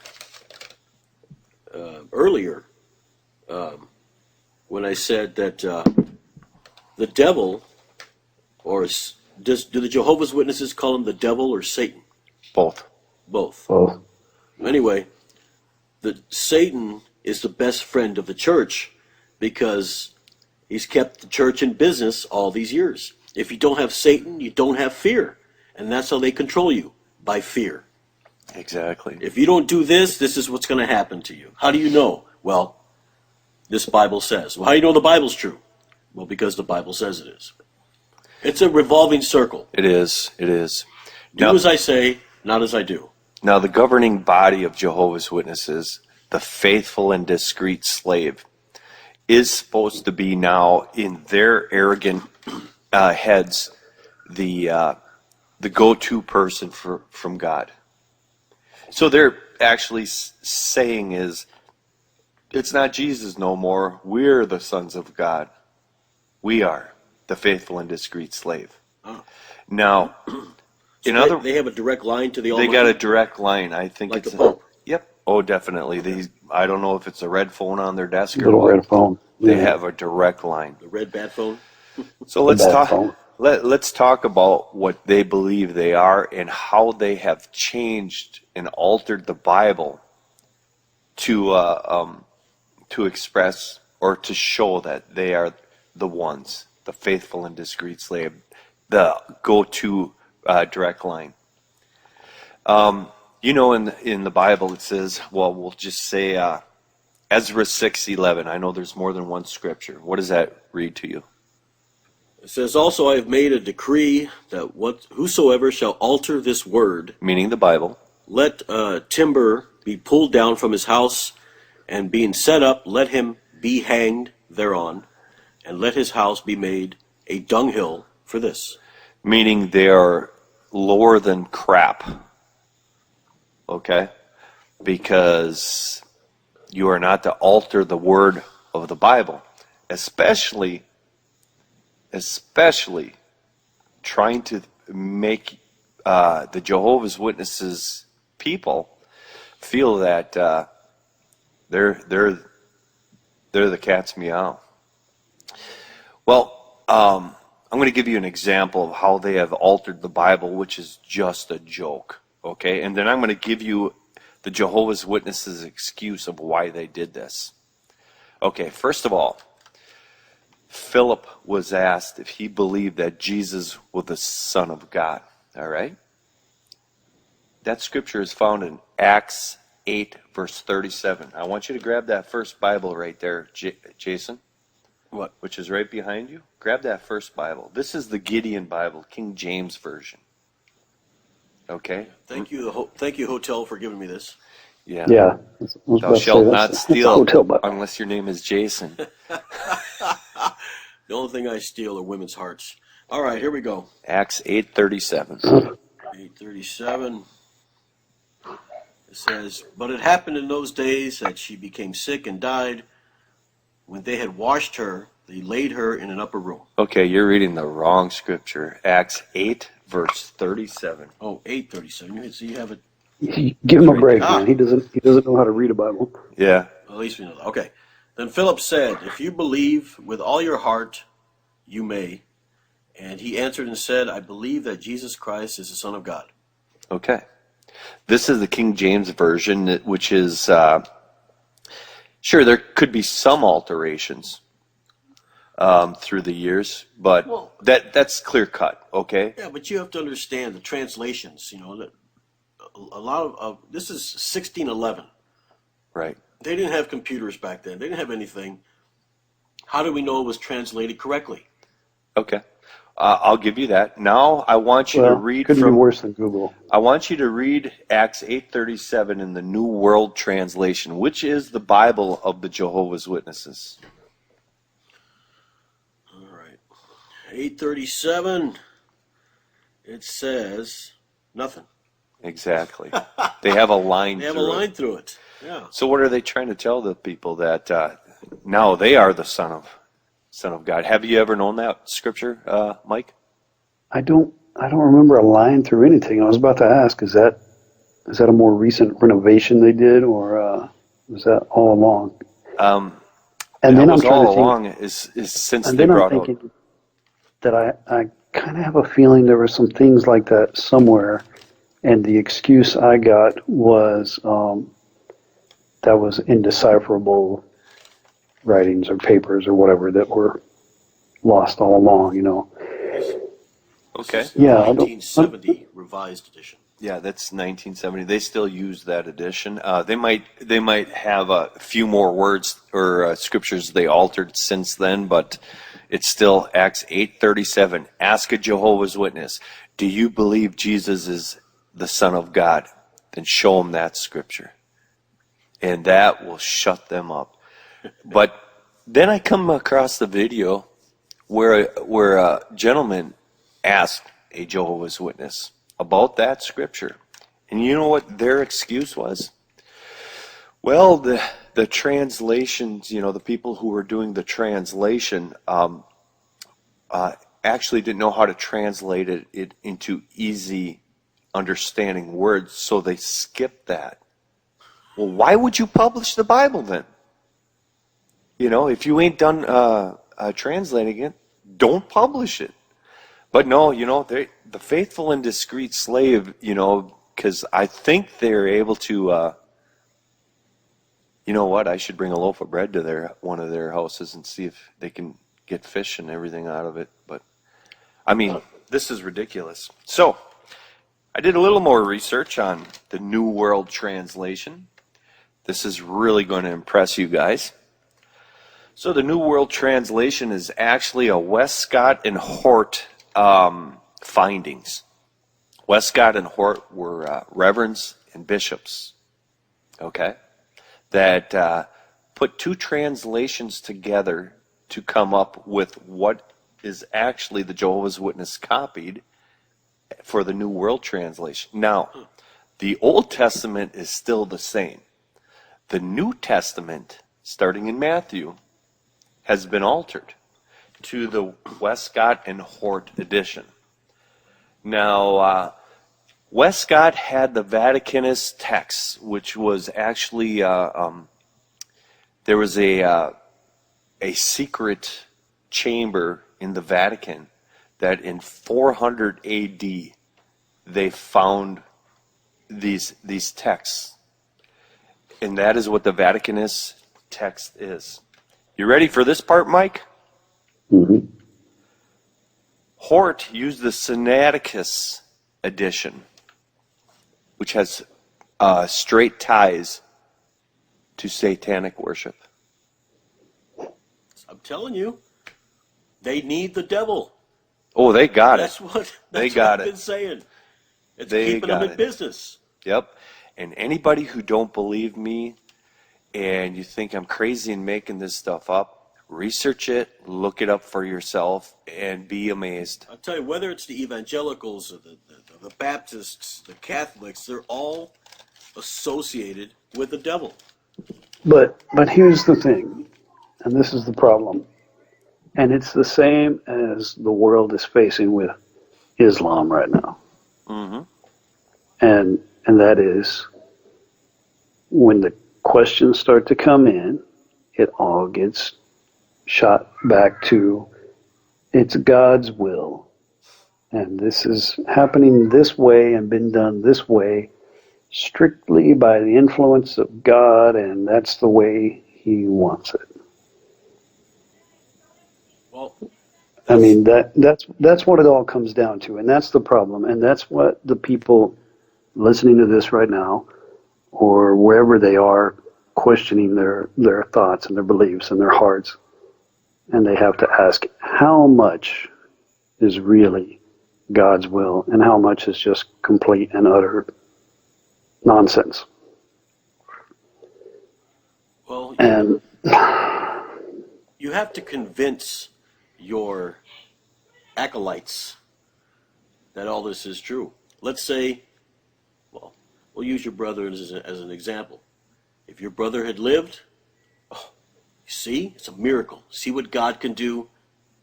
God right. is powerful. He Oh, kept him alive. But if he dies, it's just not God's will. God not God's will that he wanted to lived. take him home. Well, They always have something. here's a real example, kind of related to that. Somebody But mine was fake. was sick. No, he's adding to your point. Okay, go ahead. Go ahead. Somebody was sick, very, very sick, and I'm not going to say who or what or when or where or anything like that. Very sick, I believe you. Who was it? and they, yeah, and they needed a specific treatment, blood, and Um, God, they didn't take the blood, and they died, right? Right. Boy, I And can relate to that.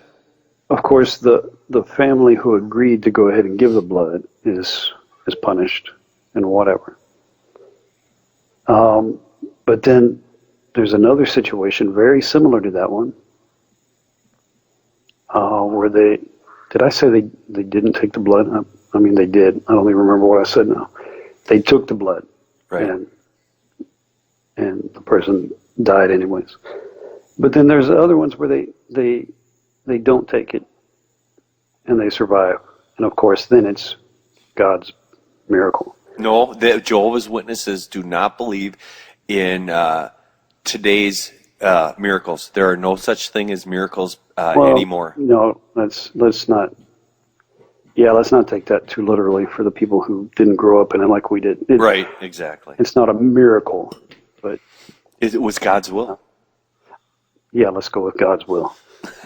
But anyways, you can change that example around to either they took it or they didn't, and they died or they didn't, and every time they will find a way to make it God's will that it went properly, or God's will that somebody ended up punished over it. And it doesn't matter what they choose and what the outcome is. Either way, it's all up to God, and they're either being punished or rewarded for doing or not doing.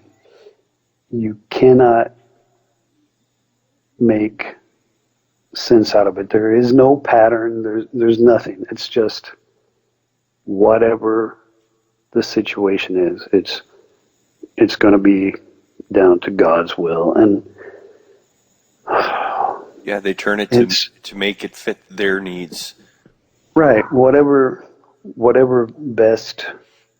shines the best light on the organization. Correct.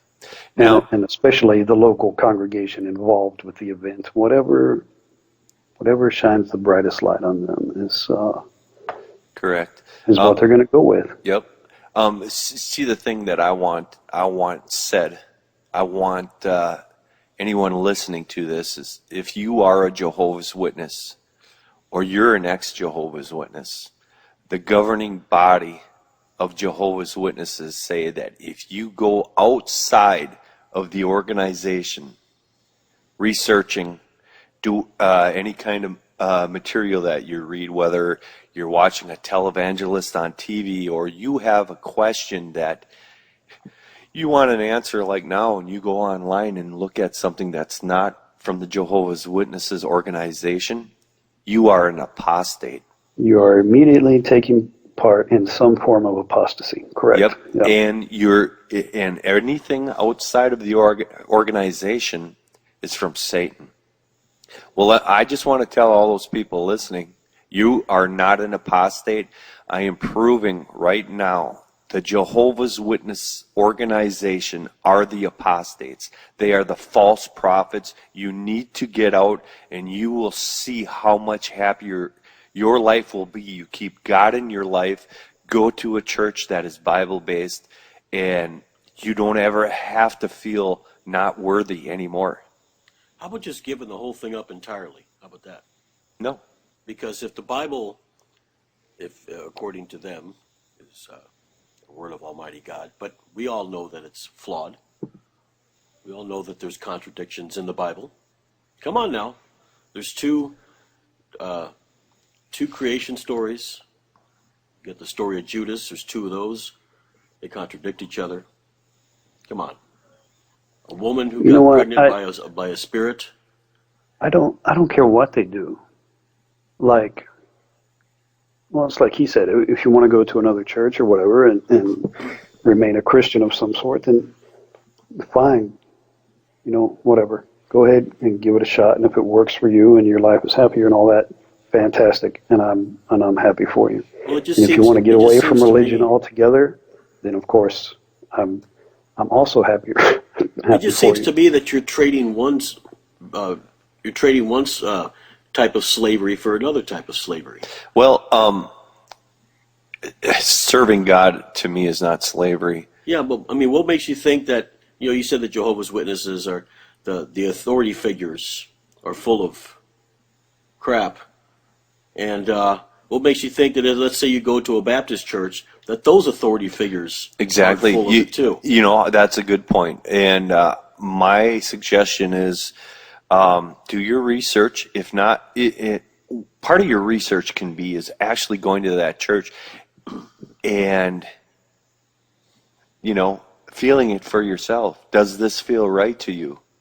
If you And feel go more than once. Yeah. Go 2 or 3 times to Yep. each one at least, because especially Jehovah's Witnesses know, and especially those who didn't always behave.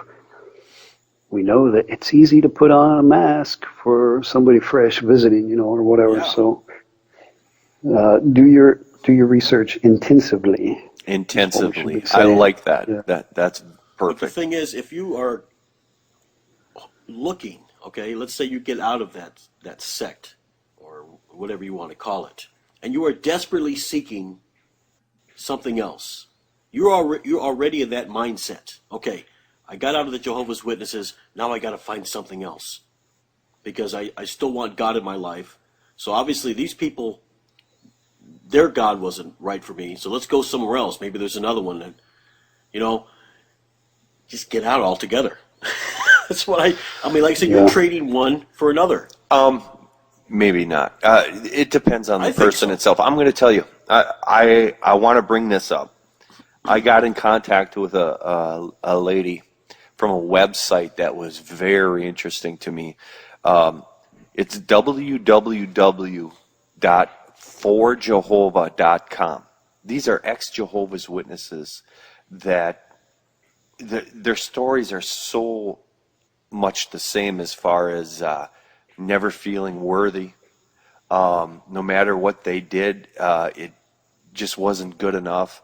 One lady was talking about how she was a pioneering baptized Jehovah's Witness, putting in 60 hours a month.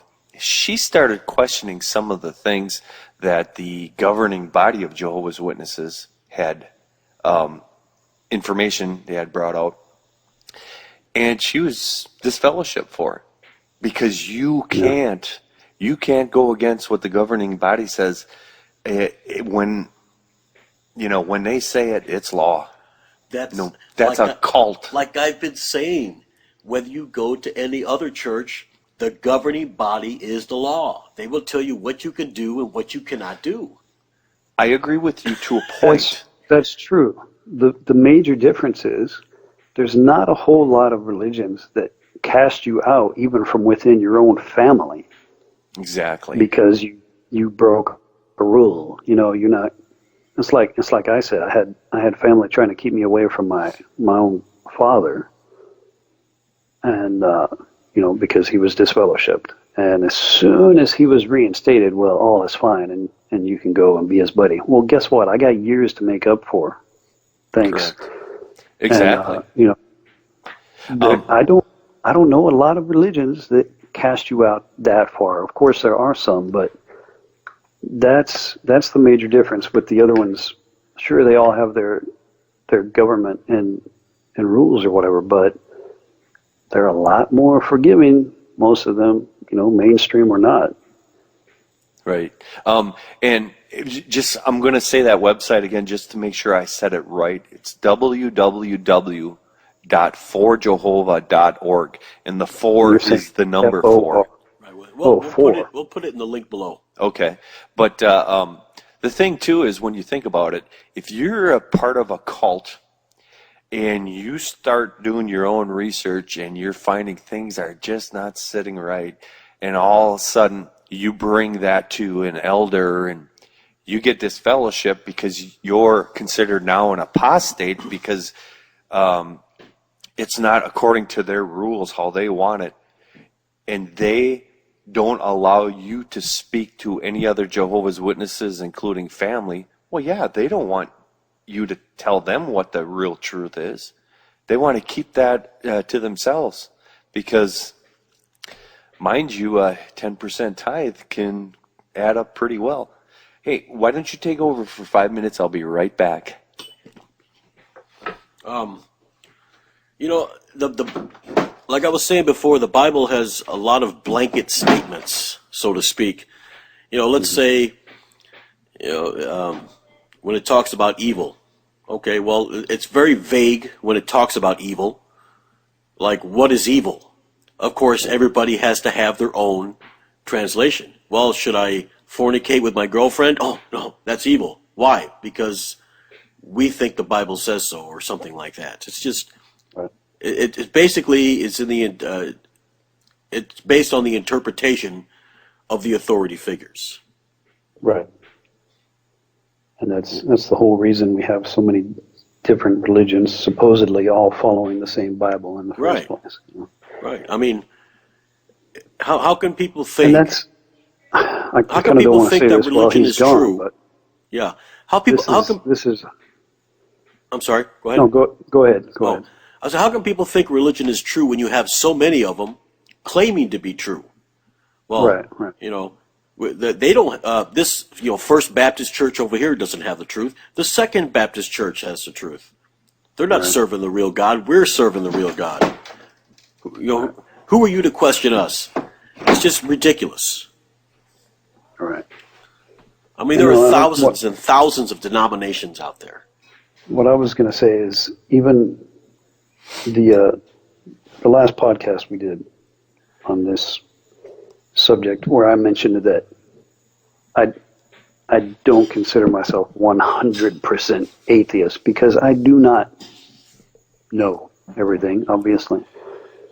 That little 1% of thinking that perhaps there's something out there doesn't necessarily mean that it has anything to do with the Bible or any other holy book. I don't know that 1% could be an alien or have 27 horns on its face or be the God in the Bible, whatever. That's something I want to make clear about myself is that, I mean, even you wipe out all the known religions we have anyways. What if everybody's wrong and there actually is something and it's got nothing to do with what anybody knows or teaches already? And it's just, the world has been here so long and so many different, like, why does every major area of the world have their own little system of, religious history and why are there so many differences from place to place? Are we really supposed to believe that somebody down here or over there they're such savages they can't possibly have known the truth and everything they've come up with is just complete nonsense, And I agree with that. There's so much hypocrisy and what's the word? I guess you could even kind of call it like narcissism and ego issues that arrogance. Yes, arrogance that have gotten into religion everywhere. Correct. And like I said, it's the same thing we're seeing with Islam, and especially me, because for people who are listening to this, I live in Europe now, and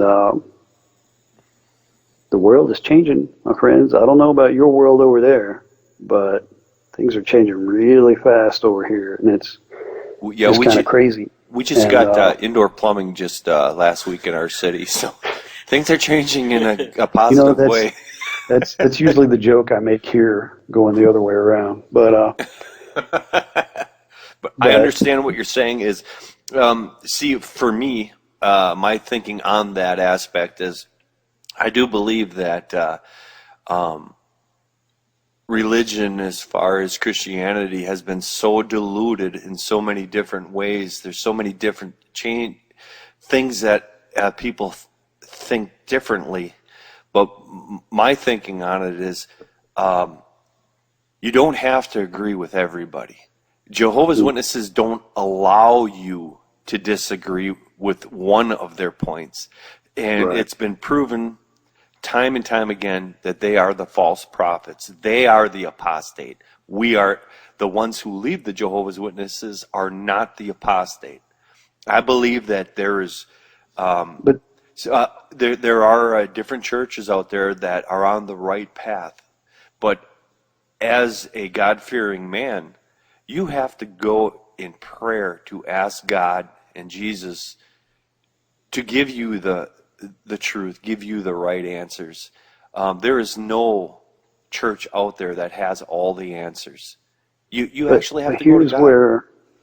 Here's where I see things like equally silly all the way around. Okay. Okay. I remember I'm in the grocery store one day back in Texas, right? And I just finished paying, and I'm packing up my bags and getting ready to leave. And some guy walks up to me and he starts talking. And at that point, I was pretty young, and I still fully believed in God and whatever. And he asked me, and yes, and blah blah blah. And next thing I know, I mean, he's talking so fast, and it's noisy, and I'm trying to do my thing and get out. And the next thing I know, this guy is saying a prayer, right? Mm-hmm. And suddenly telling me that, okay, you're saved, you're born again. And I'm like, whoa, whoa, whoa, hold up, man. Just like that? Really? That's it? And I thought that was just ludicrous. And I walked away, and I was like, no, man, no, go ahead. I'm not into that. But the thing is, you can do the same thing with the witnesses. Maybe not so quick and so extreme, but I could call one of them up right now and say, hey, I used to be very active, and I need to get back into it and get saved, and they'll run right over here and send somebody who speaks good English and try and fix me up. Well, the thing. Or I can walk right down the street here to one of these apartments that's holding all the refugees, and I can walk up to one of these Muslims and say, hey, well, suddenly I realize I need to know the truth. And instead of cutting my head off, they're going to take me inside and start teaching me, because it's all about numbers and conversion and everything. And that's what drives me insane. As long as you're willing to convert, everybody's willing to take you. Correct. But who's to say why do the Muslims believe so strongly? Right. It's God's will, and they are correct, and the rest of us are wacky. I mean, they're willing to blow themselves up for Allah. And then we've got the Christians right around the other direction who believe we are right and we are sane, and the Muslims are wacky. And oh man, it's like it could go almost any direction, and that's what drives me crazy, and probably a lot of people is. That's why everybody questions so much of it, and everyone's getting away from. Well, I say everyone. So many people are getting away from religion in the first place. Yeah. I mean, who do you trust? Who do you believe? Exactly. That I can agree with that. The thing about the Jehovah's Witnesses, though, is they can't guarantee your salvation. They tell you that you got to constantly work at it. You could work your butt off going out in field service for 100 hours a month, 200 hours a month, be the best person in the world, and they're going to tell you, well, we can't guarantee your salvation. Not good enough. Yeah, you're but not isn't good that, and I hate to keep bringing this up because I'm not trying to make this an Islam conversation, but that's very similar to Islam. Well, yeah. And maybe not Christianity in general, but Islam. It's the same ideologies. It's very do or die. I think the only difference between Islam and Christianity is that the Christians aren't putting bombs around their waist, and I'm serious, and they're not blowing up cities and towers and everything. Right. That's pretty much the only difference. It's their belief systems, extremism. Jehovah's Witnesses are extremists. I've proved they're false prophets. So if you do believe in the Bible scriptures that say to stay away from the false prophets, boom, right there. Done. Stay away from them. Stay away from the organization. But you can't tell a Jehovah's Witness that because they are so brainwashed that you can't get any sense into them. But it's starting to change. I've noticed it's starting to change. And let me ask you personally, like, if you can kind of give a replay of the age range of, I think you said you were born into it, and like what time in your life did you start questioning things and things going differently, and how much did you question it all along, and how much did you keep those questions to yourself, or did you ever have the intestinal fortitude to go ahead and ask somebody, what kind of problems did you face with questioning, basically, with any kind of doubt? I'm going to be honest with you. Not until I was in my late 30s. Oh wow, okay. Yep. And that was by conscious choice, or that was because you actually didn't question it? I didn't question it. Okay. And the thing that happened is my wife had cancer. She could not go with me to the Kingdom Hall, even though she wouldn't. I mean, she went to an assembly with me. And it was at a point in her sickness that I stayed home on Sundays to take care of her. And my wife liked to watch Joel Osteen on TV. And I started listening to this guy, and then I was like, well, this ain't so bad. This doesn't sound like Satan, like the Jehovah's Witnesses teach you. And then I started watching other shows like Dr. Charles Stanley and who's that? Dr. David Jeremiah. And I'm like, wait a minute, this is making sense. And then I said, you know what? I'm not going back. And I didn't. And now I'm so angry at the Jehovah's Witnesses right now in my life, not only because of my brother, but even before that. But it intensified since my brother's death, that I'm like, you guys pulled the wool over my eyes. And I see now everything is so clear to me on how they brainwashed you, made you feel terrible.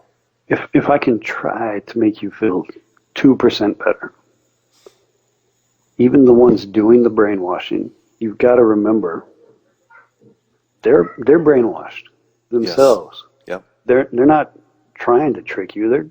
They believe it. It's gone that long and that far that they believe it. And the same thing when my dad died, they couldn't have saved my dad, not in the long term. They could have kept him alive for a while if he would have taken blood and everything. Mm-hmm. But the fact is, he didn't take it, and he didn't let them do much, and he died. But he died hopefully believing at least a little bit of something. Right. I watched my grandmother dying, and she was strong in the religion her whole life, and that was cancer. It was bad cancer. I watched this woman vomiting liters of blood until the last moments. But right up until those points, she was in another world, but consciously preaching to me. And I knew that she was getting some kind of peace out of all that and everything, but I don't want to say don't hate the people, because they're all equally brainwashed.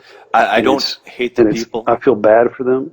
I'm not angry about losing my dad or my grandma or my cool grandma. Make sure everybody knows that. There were two. One was cool, one was not. And but I'm not angry at the people. I'm angry at the organization, because the more and more that I research on this, I am finding out that I have been so duped. It is terrible. And I do believe that there are always a few in there, the same as any big company. or politics or, any government, whatever, there are a few who really know what's going on right down to every dirty detail. And those are the ones who need to be held responsible for everything. But all the schmoes they got working for them, doing the artwork and everything for the hundreds of, God, it's really hard not to cuss, for all the literature that they have. They don't know, man. These are the same dumb kids that you and me were growing up and like, oh, I've got to try harder and get to Bethel. And oh, yeah. What a good point. What a great point you brought out, Mike. And, I do. I feel so angry because now I want to help save my sister from this false prophet. Exactly the thing is that I want the ones, if there's anybody listening who is active and has one minutia, one tiny, any kind of doubt, start researching. Guess what? You're not going to fall down dead tomorrow because you did some research. Right. It's not going to happen. And if you walk into a church that's not a Kingdom Hall, the walls do not come falling down on you. Satan is not going to grab you and fly you away to hell. I believe there's a God out there, and I believe He's a loving God, and I do believe the Bible. I believe that it is the Word of God, and He's blessed me and protected me through many, many different things. And this thing that the Jehovah's Witnesses, how if you were doing something wrong and somebody's getting angry because they think you're doing it, usually you blame them for that same thing that you're doing wrong. Yeah, the Jehovah's Witnesses are apostates. The organization itself, maybe not the people themselves, because they're duped. They don't realize it, but they are the false prophets. I know how you guys are saying that, I'm not angry at these people and all that stuff. I'm certainly not angry at all either, but I'm just amazed that people are still falling for this. And I've always wanted to use this word because I hear it all the time. This gobbledygook. Wow. They've been hornswoggled. Yes, hornswoggled. Yeah. Exactly. Oh, by the way, Mike, just a little on a small note here. That guy that was preaching to you at the store in Texas. That was actually Jason. After he was done, and he said that you were saved. Did he hand you a Sobe coconut drink? No, but you know what? Did you just fart? No, but it was actually the same place where I last saw Mr. Sobe. So it was a joke, Mike. I'm just kidding. Same place, joke. Not the same guy. Don't laugh anymore. I don't want you to crap yourself or anything. I'm good. Anyway. Yeah. But here's the thing, though, Jason, is that not angry is if anybody's got reason to be angry. I mean, there's thousands of us. I am absolutely somewhere at the top of that list of who deserves to be angry. I mean, I was molested. I starved. I had lived without running water. When things picked up, then we lost a business, a house, a couple of cars, to alcoholism and drug addiction that were all covered up and protected and hidden to take care of the local organization. I was accused of conspiring to do this, that, things that I'm not even going to repeat right here, against brothers and sisters. I was accused of dozens of things that never happened. They ruined my life at every possible opportunity. Break you down. And that's everything from the top of the congregation down to just people I knew who were all in. Let me ask you this, Mike. Did this being accused of different things, was this after the molestation? with some of it. Yeah. Because the molesting situations, I was young, and that it was actually not even the same state where the accusations and things started coming around. And it typically, as usual, this is the same thing in any public high school, is the people causing the trouble point the fingers at the ones not causing the trouble. Because they're easy scapegoats. They pointed the finger at me so many times that I finally started giving them what they wanted. And I did some bad things. I don't mean like criminal things. I mean morally reprehensible things to some good people, including some of my own friends and family.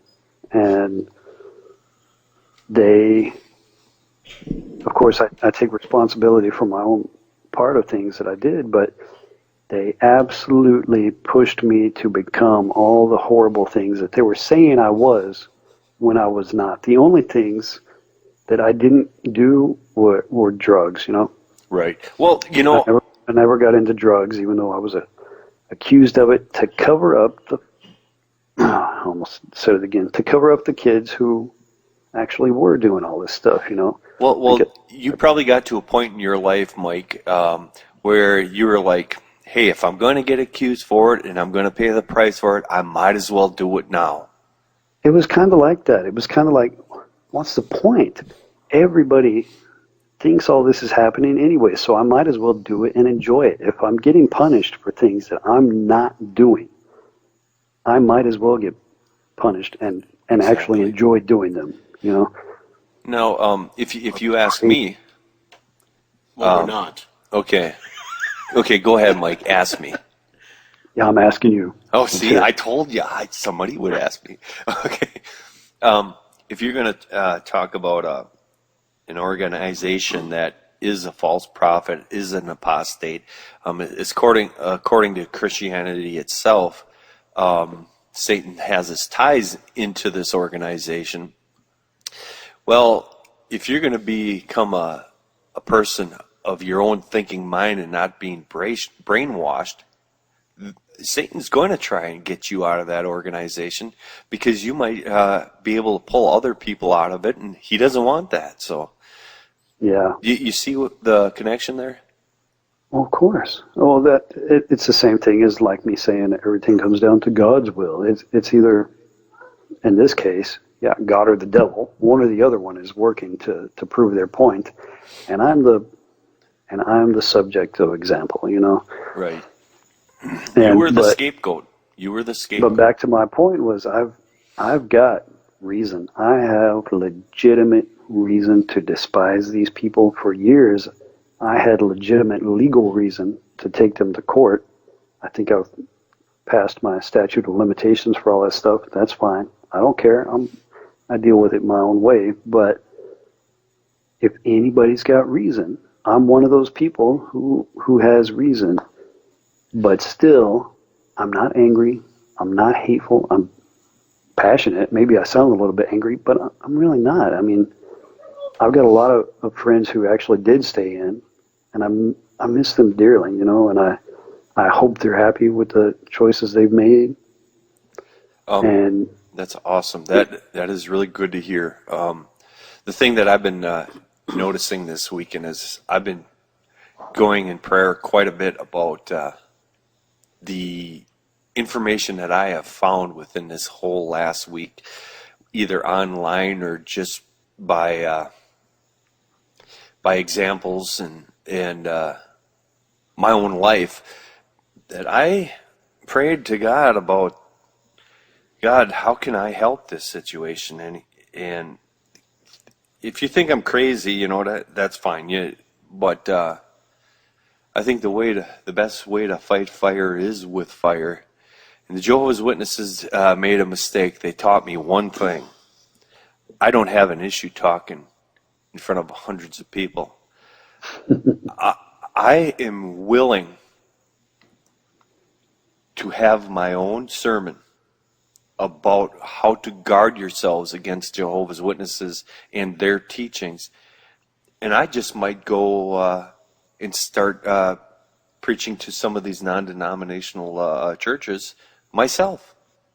Well, you got a I'm like right at the video very camera brink. or a smartphone or anything, because you could start with a couple of videos You could be like and get Josh it seen Pearson. publicly, and then go and do an actual public presentation for people who want to hear more and see the emotion up close, because I'm willing to bring the proof out,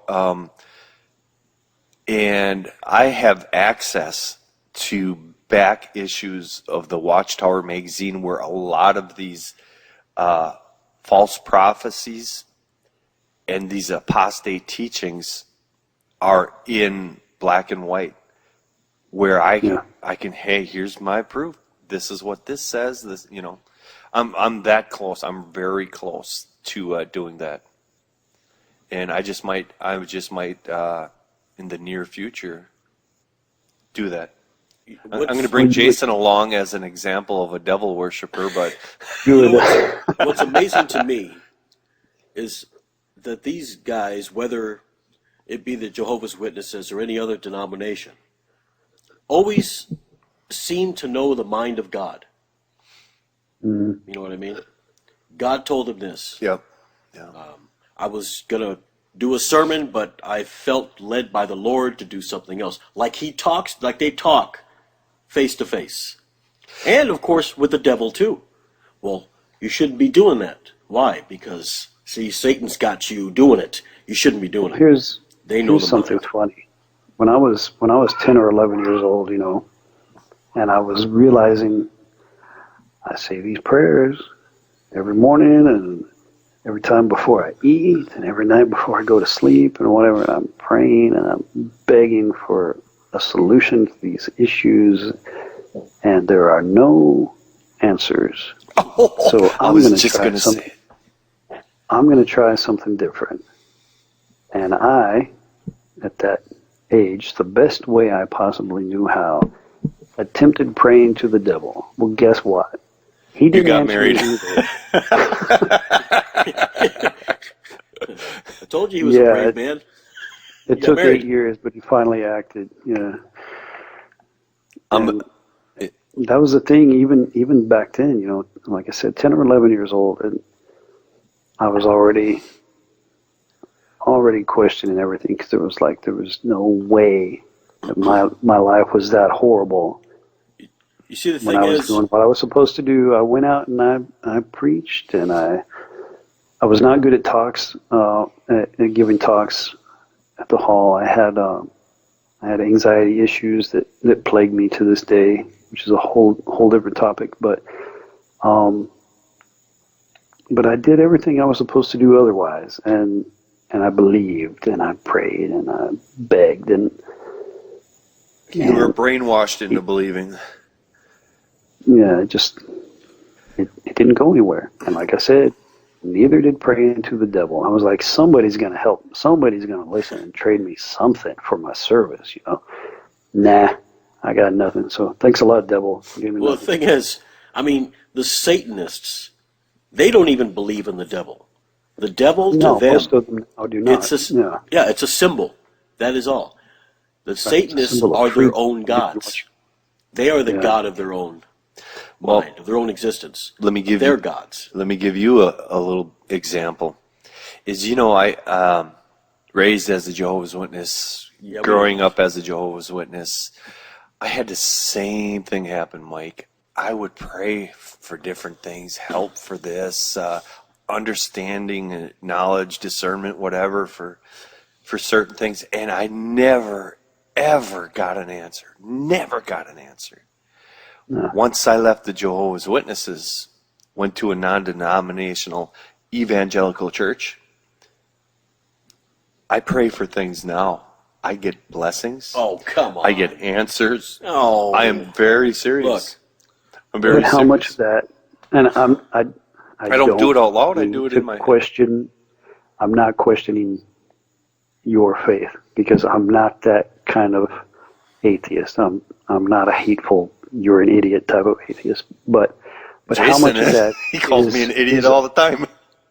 But how much of that is up to you personally and mentally, and your ability now to live a little bit more freely and less restrained from all those rules and regulations and self-doubt, that you are getting resolutions to problems because you allow yourself to take the actions necessary to make them happen, you know?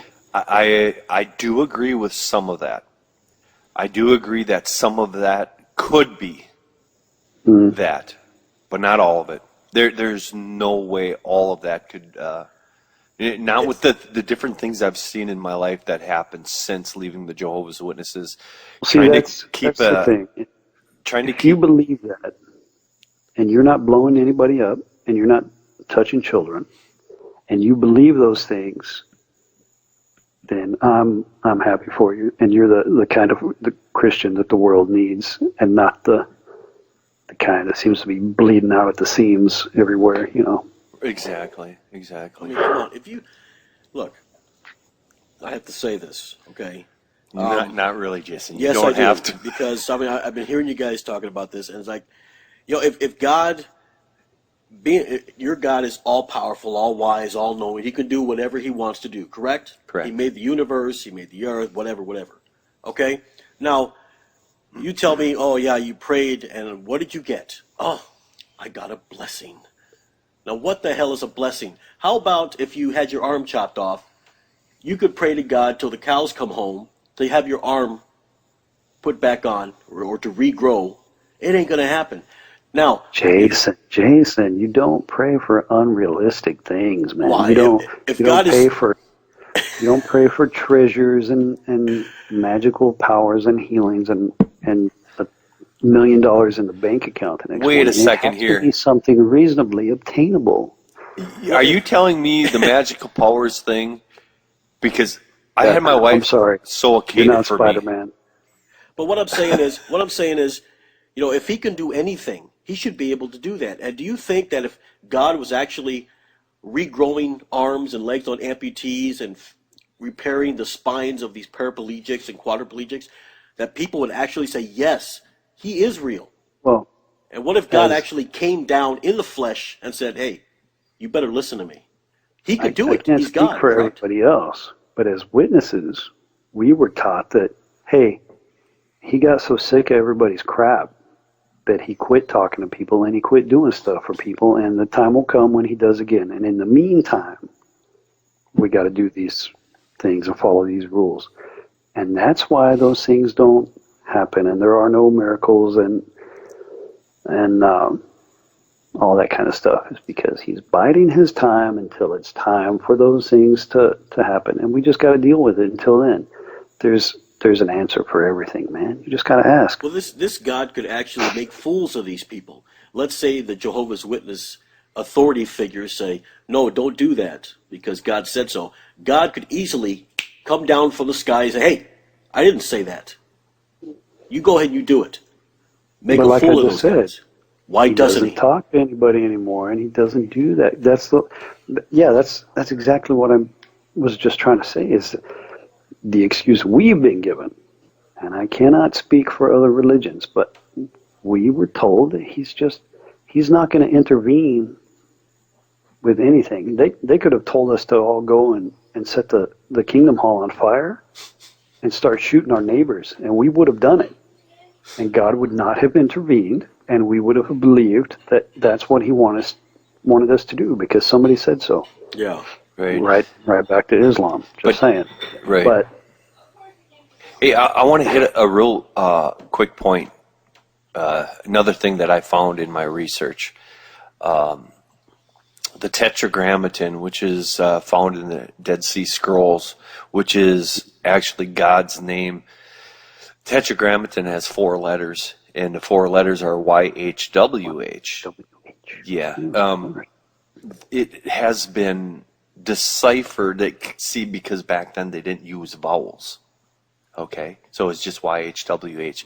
So the actual name Jehovah could be right, or it could be wrong.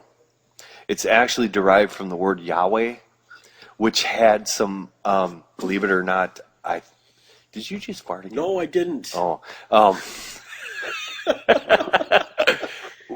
actually had derived from other words that they just mixed in to make the word Yahweh because they wanted to name God, but they didn't actually have. But nobody knows the name of God. Nobody knows exactly. It's not a name God said, hey, by the way, I'm Yahweh or whatever you want to call me. It was nice to meet you and see you next time. Mm-hmm. Yeah, they just kind of. And the Jehovah's Witnesses. Wait a minute. It was actually a made-up word. I thought they actually did know the name of God. According to Indiana Jones. And that's another funny thing, too. I got to bring this up because he brought this up. Indiana Jones. Charles Taze Russell actually had archaeological experience, and he found stonework in the in a pyramid, and he deciphered it to mean that 1914 was the end of the world. That's how he got that enlightened. So, what a crock of crap. Now, let me ask you something. It's funny how this Jesus or Yahweh, whatever you want to call him, he actually came down to earth in Judea or Jerusalem or wherever, in the Middle East, in the age of no cameras, no audio equipment, so nobody could film him or record his teachings. No, it's on YouTube, bro. Check it out. Yeah, but yet, well, well, let's put it this way. And Jimmy Carr, if you ever heard of Jimmy Carr, he put it beautifully. He says, back in the day, a 14-year-old girl was raped by a ghost. Okay, you know what he's talking about, right? The Virgin Mary. Now, fast forward 2,000 years. Let's say that didn't happen back then. It happened now. And she goes on a talk show and says that she was raped by a ghost. Would you believe her? No. Well, but you're going to believe something 2,000 years ago that nobody has any evidence for, and that it was written by men who can't even see that argument, because I would be saying, well, everything would have been different. I'm too much of a realist. Like I can't even put myself in a situation to comprehend scenario. You know what I mean? It's like, no, it just wouldn't happen because everything would have been different. We'd all be following some other teachings anyways, and which kind of makes the whole point of you can just kind of make up a religion whenever you want. Oh yeah, look at the flying spaghetti monster. Yeah. Anyways, my answer to that question is a lot of people have refuted everything that's been written in the Bible. A lot of scientists. Well, what do you expect? And Bible scholars have dug in and proven things in the Bible. And a lot of the reasoning is that if they can prove certain points in the Bible, then the whole Bible is the truth. Right. Like Noah's Ark. They found Noah's Ark. They did not. Yes, they did. They did not. They did. I'm serious. They found it in Lake Michigan. No, seriously, they did. In Mount Ararat. They found it at least 3 times. At least. But anyways. Yeah. But anyways, like the parting of the Red Sea, they found at the bottom of the Red Sea in one certain area, they found wagon wheels. They found Noah. They found that were just in uncommon areas. Wagon wheels, actual the wagons, chariots, or whatever you want to call it. One of the biggest scriptures that proves the Bible correct is in Genesis. It talks about the earth being round. Well, we know in Columbus's day they still thought that earth was flat. No, the Bible says the earth is flat. I think you got a flat head. That's no, seriously. Come on now. I mean, science is proving the Bible is true. Oh, come on, Dan. Some of it. Look. Some of it, yes. And I'm not going to say I do believe it can be Bible, diluted. This Bible was written by fallible men, okay, hundreds of years after the fact. Now, in the New Testament, they talked about when Jesus was risen from the dead, this alleged Jesus, 500 witnesses saw him, right? Correct. Where are these witnesses? Well, they're all dead now. Did they write anything down? Maybe we haven't found it yet. No, you know why? Because women back then were subservient to men, and only men wrote that. See, you were born in the wrong year. I mean, come on. I mean, it's ridiculous. Just like the Satanist Bible, written by Anton LaVey, that's his thoughts and ideas about how the world should be. Same thing with the Bible. These are Iron Age peasants whose beliefs and thoughts were put down on paper. Now, people say they were inspired by God, but nobody knows that for a fact, do they? I don't know. No. I have no clue. I never The only met. people that know that are those people that wrote it. And, of course, we can't talk to them, can we? No, we They're can't. dead. Correct. But the Jehovah's Witnesses could. They could talk to them. Come on. Okay, but I believe in the Bible. what I'm glad you don't, because it makes for a good argument. Yeah. And is it possible that like the boat was going down and they had to get rid of some excess gear, and the wagon wheels cargo that they were moving from one place to another was like one of the things they could just chunk off of there? it sure is possible. Yeah, I was Anything's going to give that possible. example too, but yeah, that was good. That yeah. is very possible. But yeah, You know, Because I and understand also- if they don't find a boat down there at the same place, we're like, well, that's weird. Right. If the boat kept cruising once it got some of the weight and water off, you I know. wonder I if they mean, found Yul Brynner down there too. But Charlton Heston. but like let's say the story of Judas in the Bible. You know, Judas got the 30 pieces, right? 30 pieces of silver. Yeah. Okay. Now, he was pretty- in one of the stories, and I say stories because there's two of them. In one of the stories, he takes the silver back to the elders and throws it in their face, and then goes and hangs himself. Correct? Well, Now- I don't know. I'm And not the a other Bible story- scholar. He goes to the casino. Right. The other story is that he buys a plot of land, Oh, really? and he I haven't doesn't heard hang this. himself. It says that he fell and busted his guts asunder. So basically, he fell on something and ripped his guts open, and it killed him. Okay. I see. I never heard that story. Well, you need to read the Bible more. Why is it that the atheists read the Bible more than the Christians do? Because you're refuting it and I'm believing it. That's why. Yeah, but you believe it on faith. I do. I do believe it on faith. That's the main I problem. believe Faith. if I don't get to the restroom right now, I'm going to have a very That's what I'm wet saying sofa. is I gotta I'll be go right back. too. So, oh, don't leave! I gotta pee. Hey, man, you already got to leave once. Okay. So All right. I'm drinking Yeah. much coffee. All right. I'll be right back. All right. But anyway, Dan, look, faith to me, what does the Bible say about faith? It's Faith the without substance works. of things hoped for, Yeah. the evidence of things what? Not seen. Not seen. If you don't see it, how do you know it's there? You got to have faith it's there. Do you believe in the wind? Oh, come on. No. Do you believe? You can actually feel the wind. Can you feel God? I Does can. God actually flow through you like the wind does? Yeah. Physically? Yeah, I do. I feel. I get chills. Yeah, that's no kidding. because you're old and your body Wow. temperature. But It's called hot flashes. hey, while Mike is gone, I want to do a little something. Okay. You can do this too. All right. Now, I want to make. We're gonna make a little fun here. If you're asking me to pray, I ain't doing it. No, I'm Okay. not. How about if different famous people were Jehovah's Witnesses? Oh, no. What would they say at the door? Okay? Uh-oh. Come on, think of something. I'll get you. How about Jimmy Stewart?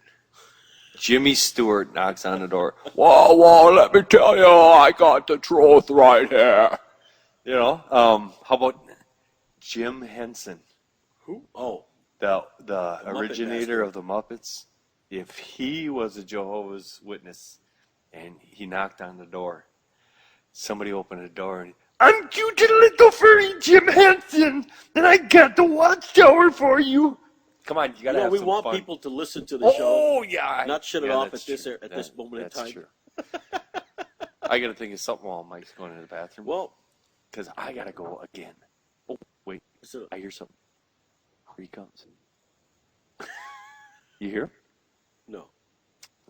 Okay. But anyway, the Bible, like I said, you could say that it's written, it's inspired by God, infallible. It's not. And it's already been proven time and time again that it's not. Because the old laws, the 613 laws or whatever in Leviticus. It's Leviticus? Yeah, I think it's Leviticus. Of course, authority figures now will say, well, we don't go by those laws anymore. Well, yeah, you do. Because in, I believe it's the book of Luke, Jesus says, I didn't come to abolish the old laws. Okay? He didn't come to abolish the old laws. So you still have to follow the old laws. So I'm wondering why there are no Christians out there stoning homosexuals, burning witches. They should still be doing that. But you know why they're not doing it? Because marijuana's illegal, so you can't stone the homos. They're not doing it because, first of all, they think that those laws are gone. Second of all, men who make the laws now tell them, you're not going to do that. Because if you do, we're going to throw you in the cell or you're going to get raped by Bubba. You know what I mean? So, I mean, like I said, if they need to follow the old laws and they believe the Bible entirely, they need to be doing this stuff, but they're not because they are being held back by our laws. Right. Muslims do follow the old laws. I mean, they some of them to an extreme, and that's the ones. Well, because they got the 72 virgins waiting for them. Right. Make it 75 and I'm in. I don't know. You know what? I don't want 75 virgins or here we 72 virgins. You remember how I said to keep the sexuality out of this? No, I'm serious. I don't want 72. Well, who the hell would want 72 virgins? You'd have to teach them all. I want 72 whores. At least they know what they're doing. Hey, I get yelled at from one wife. Why would I want more than one? The thing, too, is my belief is I do know that religion is very diluted.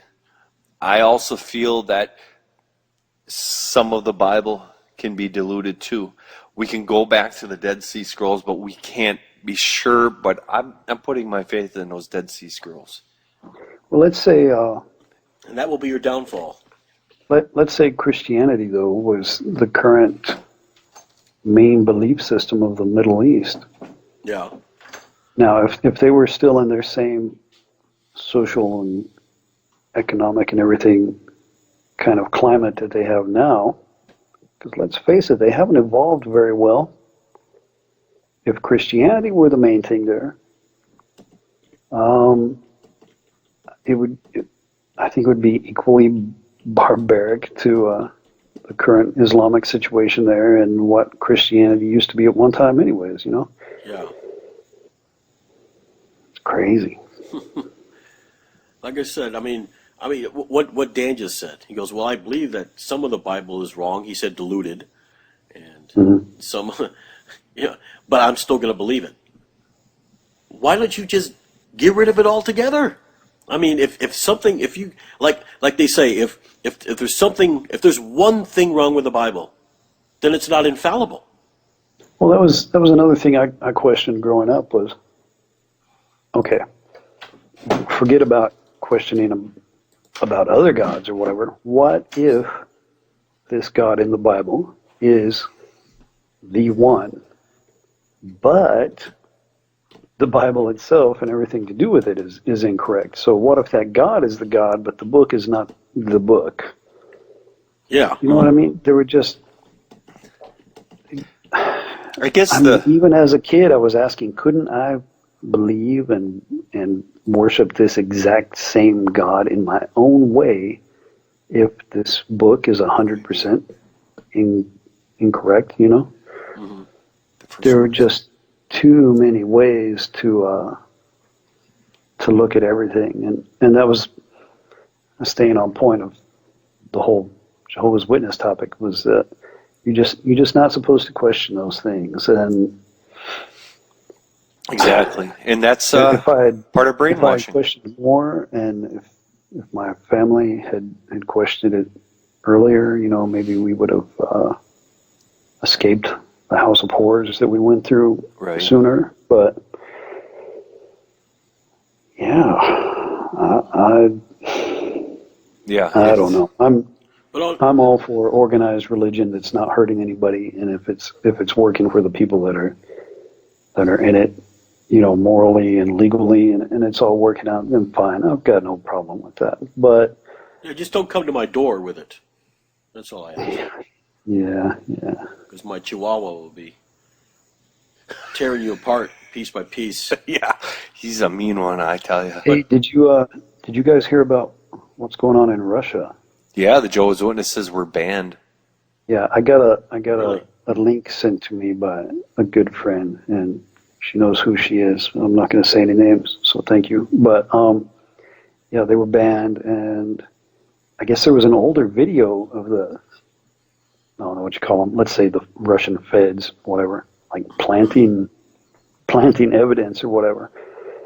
And of course, to the witnesses, this is just going to be a bolstering thing. It's going to embolden their whole cause over there and prove to them how right they are, and they're being tortured and tormented, and it's just more reason to persevere for them. That's what's going to come from that. But that was pretty intense. But what I said to her that was strange to me is, okay, they're not putting bombs in the train stations. They're not going into gay clubs and shooting them up. Right. Why the witnesses? So either something along the lines in the witnesses really upset the Russians somewhere. Well, Or this is a precursor to, some kind of a warning to other, let's say, extremist religions of, hey, look, we did this to them who weren't doing anything stupid, so you better watch yourself because we're coming for you next. And oh man, it was kind of crazy to see that. Well, I have read an article on it, and what it was 4 former Jehovah's Witnesses that brought it to the Russian judicial courts of some sort, talking about the brainwashing. Mm. And stating that they are actually brainwashing the people. Not only were the Jehovah's Witnesses now banned in Russia, but all their property was taken. Confiscated. The government confiscated it all their buildings, all their literature, everything. But don't worry, God's going to give it back to them. They have faith. Yeah. I was wrong earlier when I said. But that's my point of. They'll take it as a sign of being correct, and this is persecution and trials and tribulations and everything that they've been taught to prepare for since they first got into it. Oh, they can spin it very well. Oh, definitely, and they are going to. Oh, they don't need to spin it. That's the thing. They don't need to spin it. They'll believe. I know, but what I'm saying is that it's meant to be. And they're gonna explain those 4 apostates. And they're going to tell everybody, see what they're doing to us. They're going to let everybody know. Exactly, you're right. And that's how they change every See what story. the devil's doing? See, Yep. the devil's doing this. They're apostates. Like I said, just keeping the people in line. Right. And just like I said, anybody listening to this, if you're a former Jehovah's Witness, you're not the apostate. It's the real organization itself. And there's going to be people who, of course, the witnesses all know, but outside of the witnesses, there are still people who don't know, because there were so many Jews killed by the Nazis, right, in World War II, that everybody forgets about the communists and the other political prisoners and the gays and the Jehovah's Witnesses who were also specifically targeted. And the persecution is not new. So that's the other thing to keep in mind, that 70 years ago, they weren't persecuted and then everything turned around and got peachy or got worse or whatever. just another phase in time, and so is this what's happening in Russia. And it's either going to be overturned, or they're going to have secret meetings, or they're all going to leave as religious refugees and go to the States or Canada or something like that. And it's just another phase. It's not anything special happening to the Jehovah's Witnesses. It's just, so don't take it like it's a sign of the times, Yeah, but they're going to tell you that. Exactly, they will. Of course. But my that's what point Mike is, saying. for people who might hear this, it's nothing new. It's not the first time, and it won't be the last time, and it's not the only religion, certainly, that it's happened to or will be. And It doesn't matter how big or small the religion. You got to remember, like I said, the Jews, of course, and Waco and Wacko, if you want to call it that. But it's not special because it's the Jehovah's Witnesses. It's just another time that another religion is having some troubles in a certain place. Right. And the thing is, different religions are popping up every day. Yeah. Yeah, that's true. That's true. Worshipping the stars, worshipping the rocks, worshipping whatever. Right. And of course, there are people who are gullible enough to go into it and say, "Yeah, I believe that." Oh, It's sure. amazing. You're going to find an The idiot gullibility in every of corner people of the world. Yeah, is just, you're right. I don't have the words for it. Well, I do. I'm thinking about maybe we should call it a show. Yeah. Before we end, I'd just like to say, when I was talking about abolishing the old law, it wasn't in Luke. It was in Matthew. It's Matthew 5:17. And this is the NIV version. It says, "Do not think that I have come to abolish the law or the prophets. I have come not to abolish them, but to fulfill them." So in other words, everybody who follows the Bible and believes it word for word, they need to be stoning homosexuals and burning witches, because that old law has not been abolished. But they don't, because we tell them. Man tells them, "You're not going to do it, or else."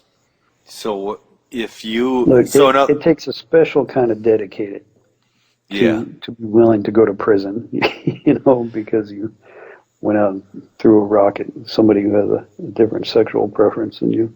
Yeah. right. So what that means is, if Jason believed in the Bible, he would be right now stoning his husband Christopher. And no.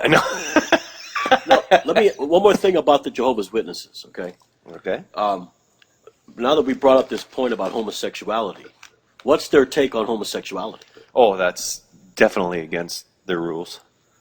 Here's what I can tell you personally. My sister is gay, and she was very, very, very close to my father's parents, and everyone had, kind of suspected it. That kind of usual story. I knew it since I was like 10 years old. I swear. But she came out and told me. I don't know. What was I, like 23 years old or something already? And I was like, "Yeah, I know." She's like, "What? How do you know?"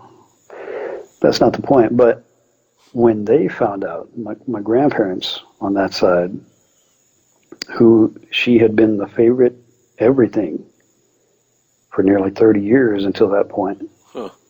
Not anymore. No, it became, all right, well, when you decide to be normal again, we can talk to you again. And that, oh man, that hit her hard, because even though she was falling out of the religion anyways, they were everything to her, and she was everything to them for all those years. And man, it messed her up. And the closer they both got to death, and I guess realizing where the life was headed, or the end of life, and they slowly started talking to her again. Okay. And that kind of thing. They were never cool to me, even though I was never disfellowshipped or anything, but whatever. and they kind of turned it around. I don't know how much of that was just a personal issue for each one of them, or how much were they keeping it a secret. But yeah, it's definitely frowned upon. I've known frowned upon, forbidden. That's the word. I've known a few people who came out and were quickly cast aside. Right. Has your sister been disfellowshipped? Not that I know of. No, I don't Even though think she's so. gay? Yeah. There are exceptions to the rule, I guess. Well, she was inactive and out of the picture by that point. Actually living in a different state and having nothing to do with any of it. I'm sure that had something to do with it. Same as my own situation. I just kind of faded away rather than, kicking the door down and being like, hey, by the way, I'm doing all this. So, Okay. That's if you just kind of fade out of it, they would rather keep the numbers on paper and let you fade away than have to accept the fact that the numbers are going down and someone had to be cast aside as a sinner. Yeah, but like I said, I could call them tomorrow and be like, hey, come on over and bring your Bible. I want to talk for a while. And they'd jump over here at just the chance to mark a few hours down on their sheet at the end of the month. They came to talk to somebody. It's all about the quota. Yep. In the hopes of being the one to bring me back, that they got their return visits in. And Yep. There's on World News tonight, last night, in fact. This really got me going. The World News tonight, they were talking about the Jehovah's Witnesses are selling their national headquarters in Pennsylvania and all their properties. And actually, one of Trump's son-in-law is interested in purchasing the property.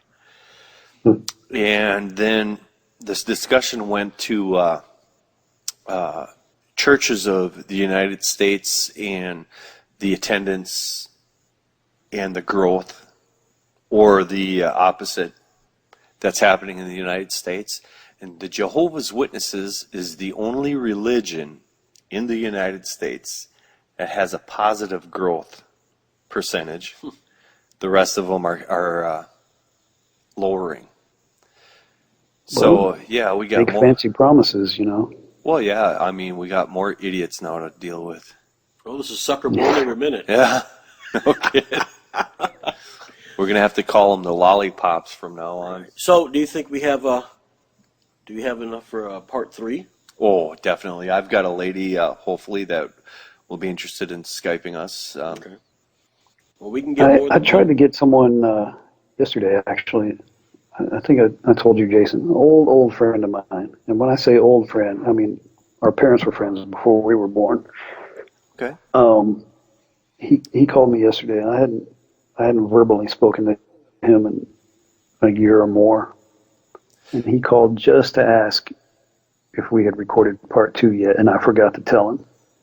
Oh, well, the Like, lady. Nice hearing from you.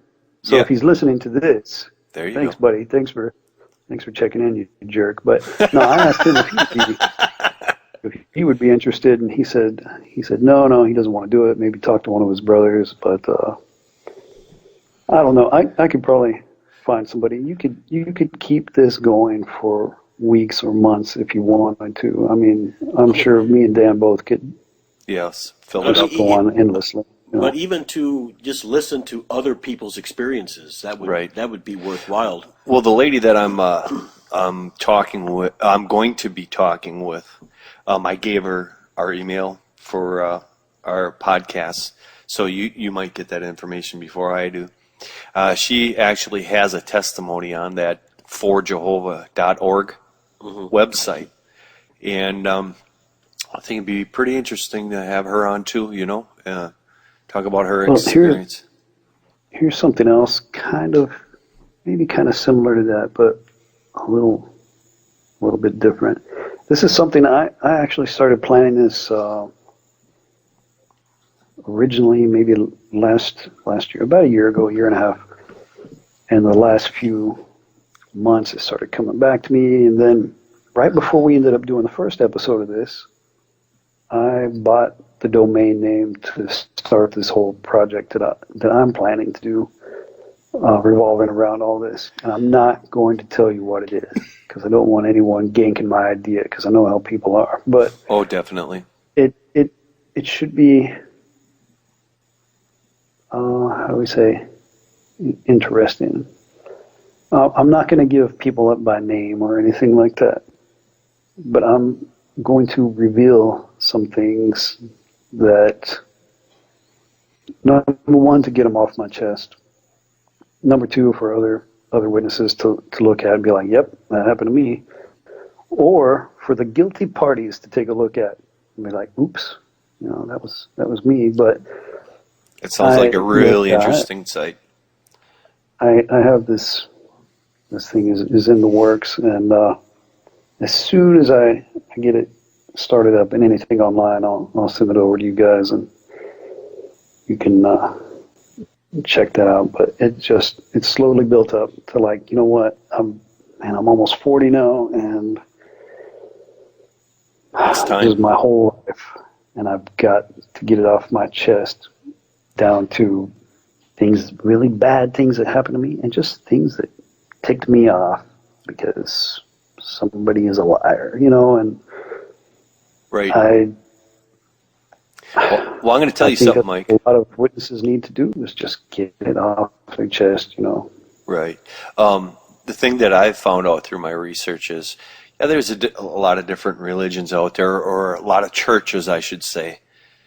But the one church organization that it is such a hot point about are the Jehovah's Witnesses. I'm just astonished at the testimonies of the ex-witnesses, and it's just unbelievable what a hot point it is. It's such a abusive religion.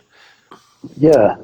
It's terrible. So many of them just suffer, and they give up real life-changing opportunities because it doesn't serve the purpose of advancing the religion in any way at all. I mean, when you look at it, they continue to suffer because of it, Mm-hmm. When you look at it, you guys got out early. When you think about it, Yeah. some people go their whole lives, and then when they're in their 70s and 80s, I think I made a mistake. Well, your whole life is wasted now. And that's where my anger comes from. Yeah, but you were in your 30s, though. You were still young. It's still, I could have been. It's like my mom was nearly 50 when she got out of it, Right. And my grandma, my cool grandma, thank you very much. She was Thank you very much. she was in it for, God, several decades, 60, 70 years or something, and she died a believer. And yeah, some will never get out. I've known people that got into it when they were 5, and they died when they were 105. And of course they were anointed, because if you're that old, and this is a topic we haven't even covered yet, then if you're that old and you're still in it, you certainly must be one of the anointed, one of the 144,000 who will make it into heaven. You are a true believer. Right. Yep. And, some people, they don't know any way to live without it. Yep. Well, I'll tell you what, Mike. We're gonna have to get you back on for another show. Maybe we can hook up with this lady from forjehovah.org, and like her. I would really like to have you two both on at the same time. That would be awesome. We'll continue this discussion, but I think we should cut her off pretty soon here. So He's got to go change his Depends. Yeah. you had to say that out loud. They're getting kind of Just depends how full they are.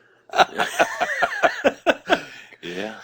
So once again, Mike, we appreciate you giving us this time, being able to give a Thank my wife. Your You know.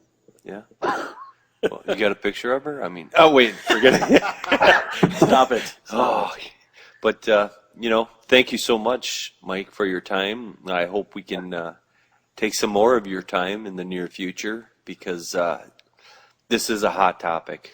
It's very, very interesting. Won't you say, Jason? Oh yeah, definitely. I mean, even for I'd love me. to do some more, and I passed the previous episode around to several people. And Oh, okay. I've gotten really good responses from everyone that heard it. Yeah, we And, noticed our numbers jumped by almost 3 people, so that must have been the 3 that. Just kidding.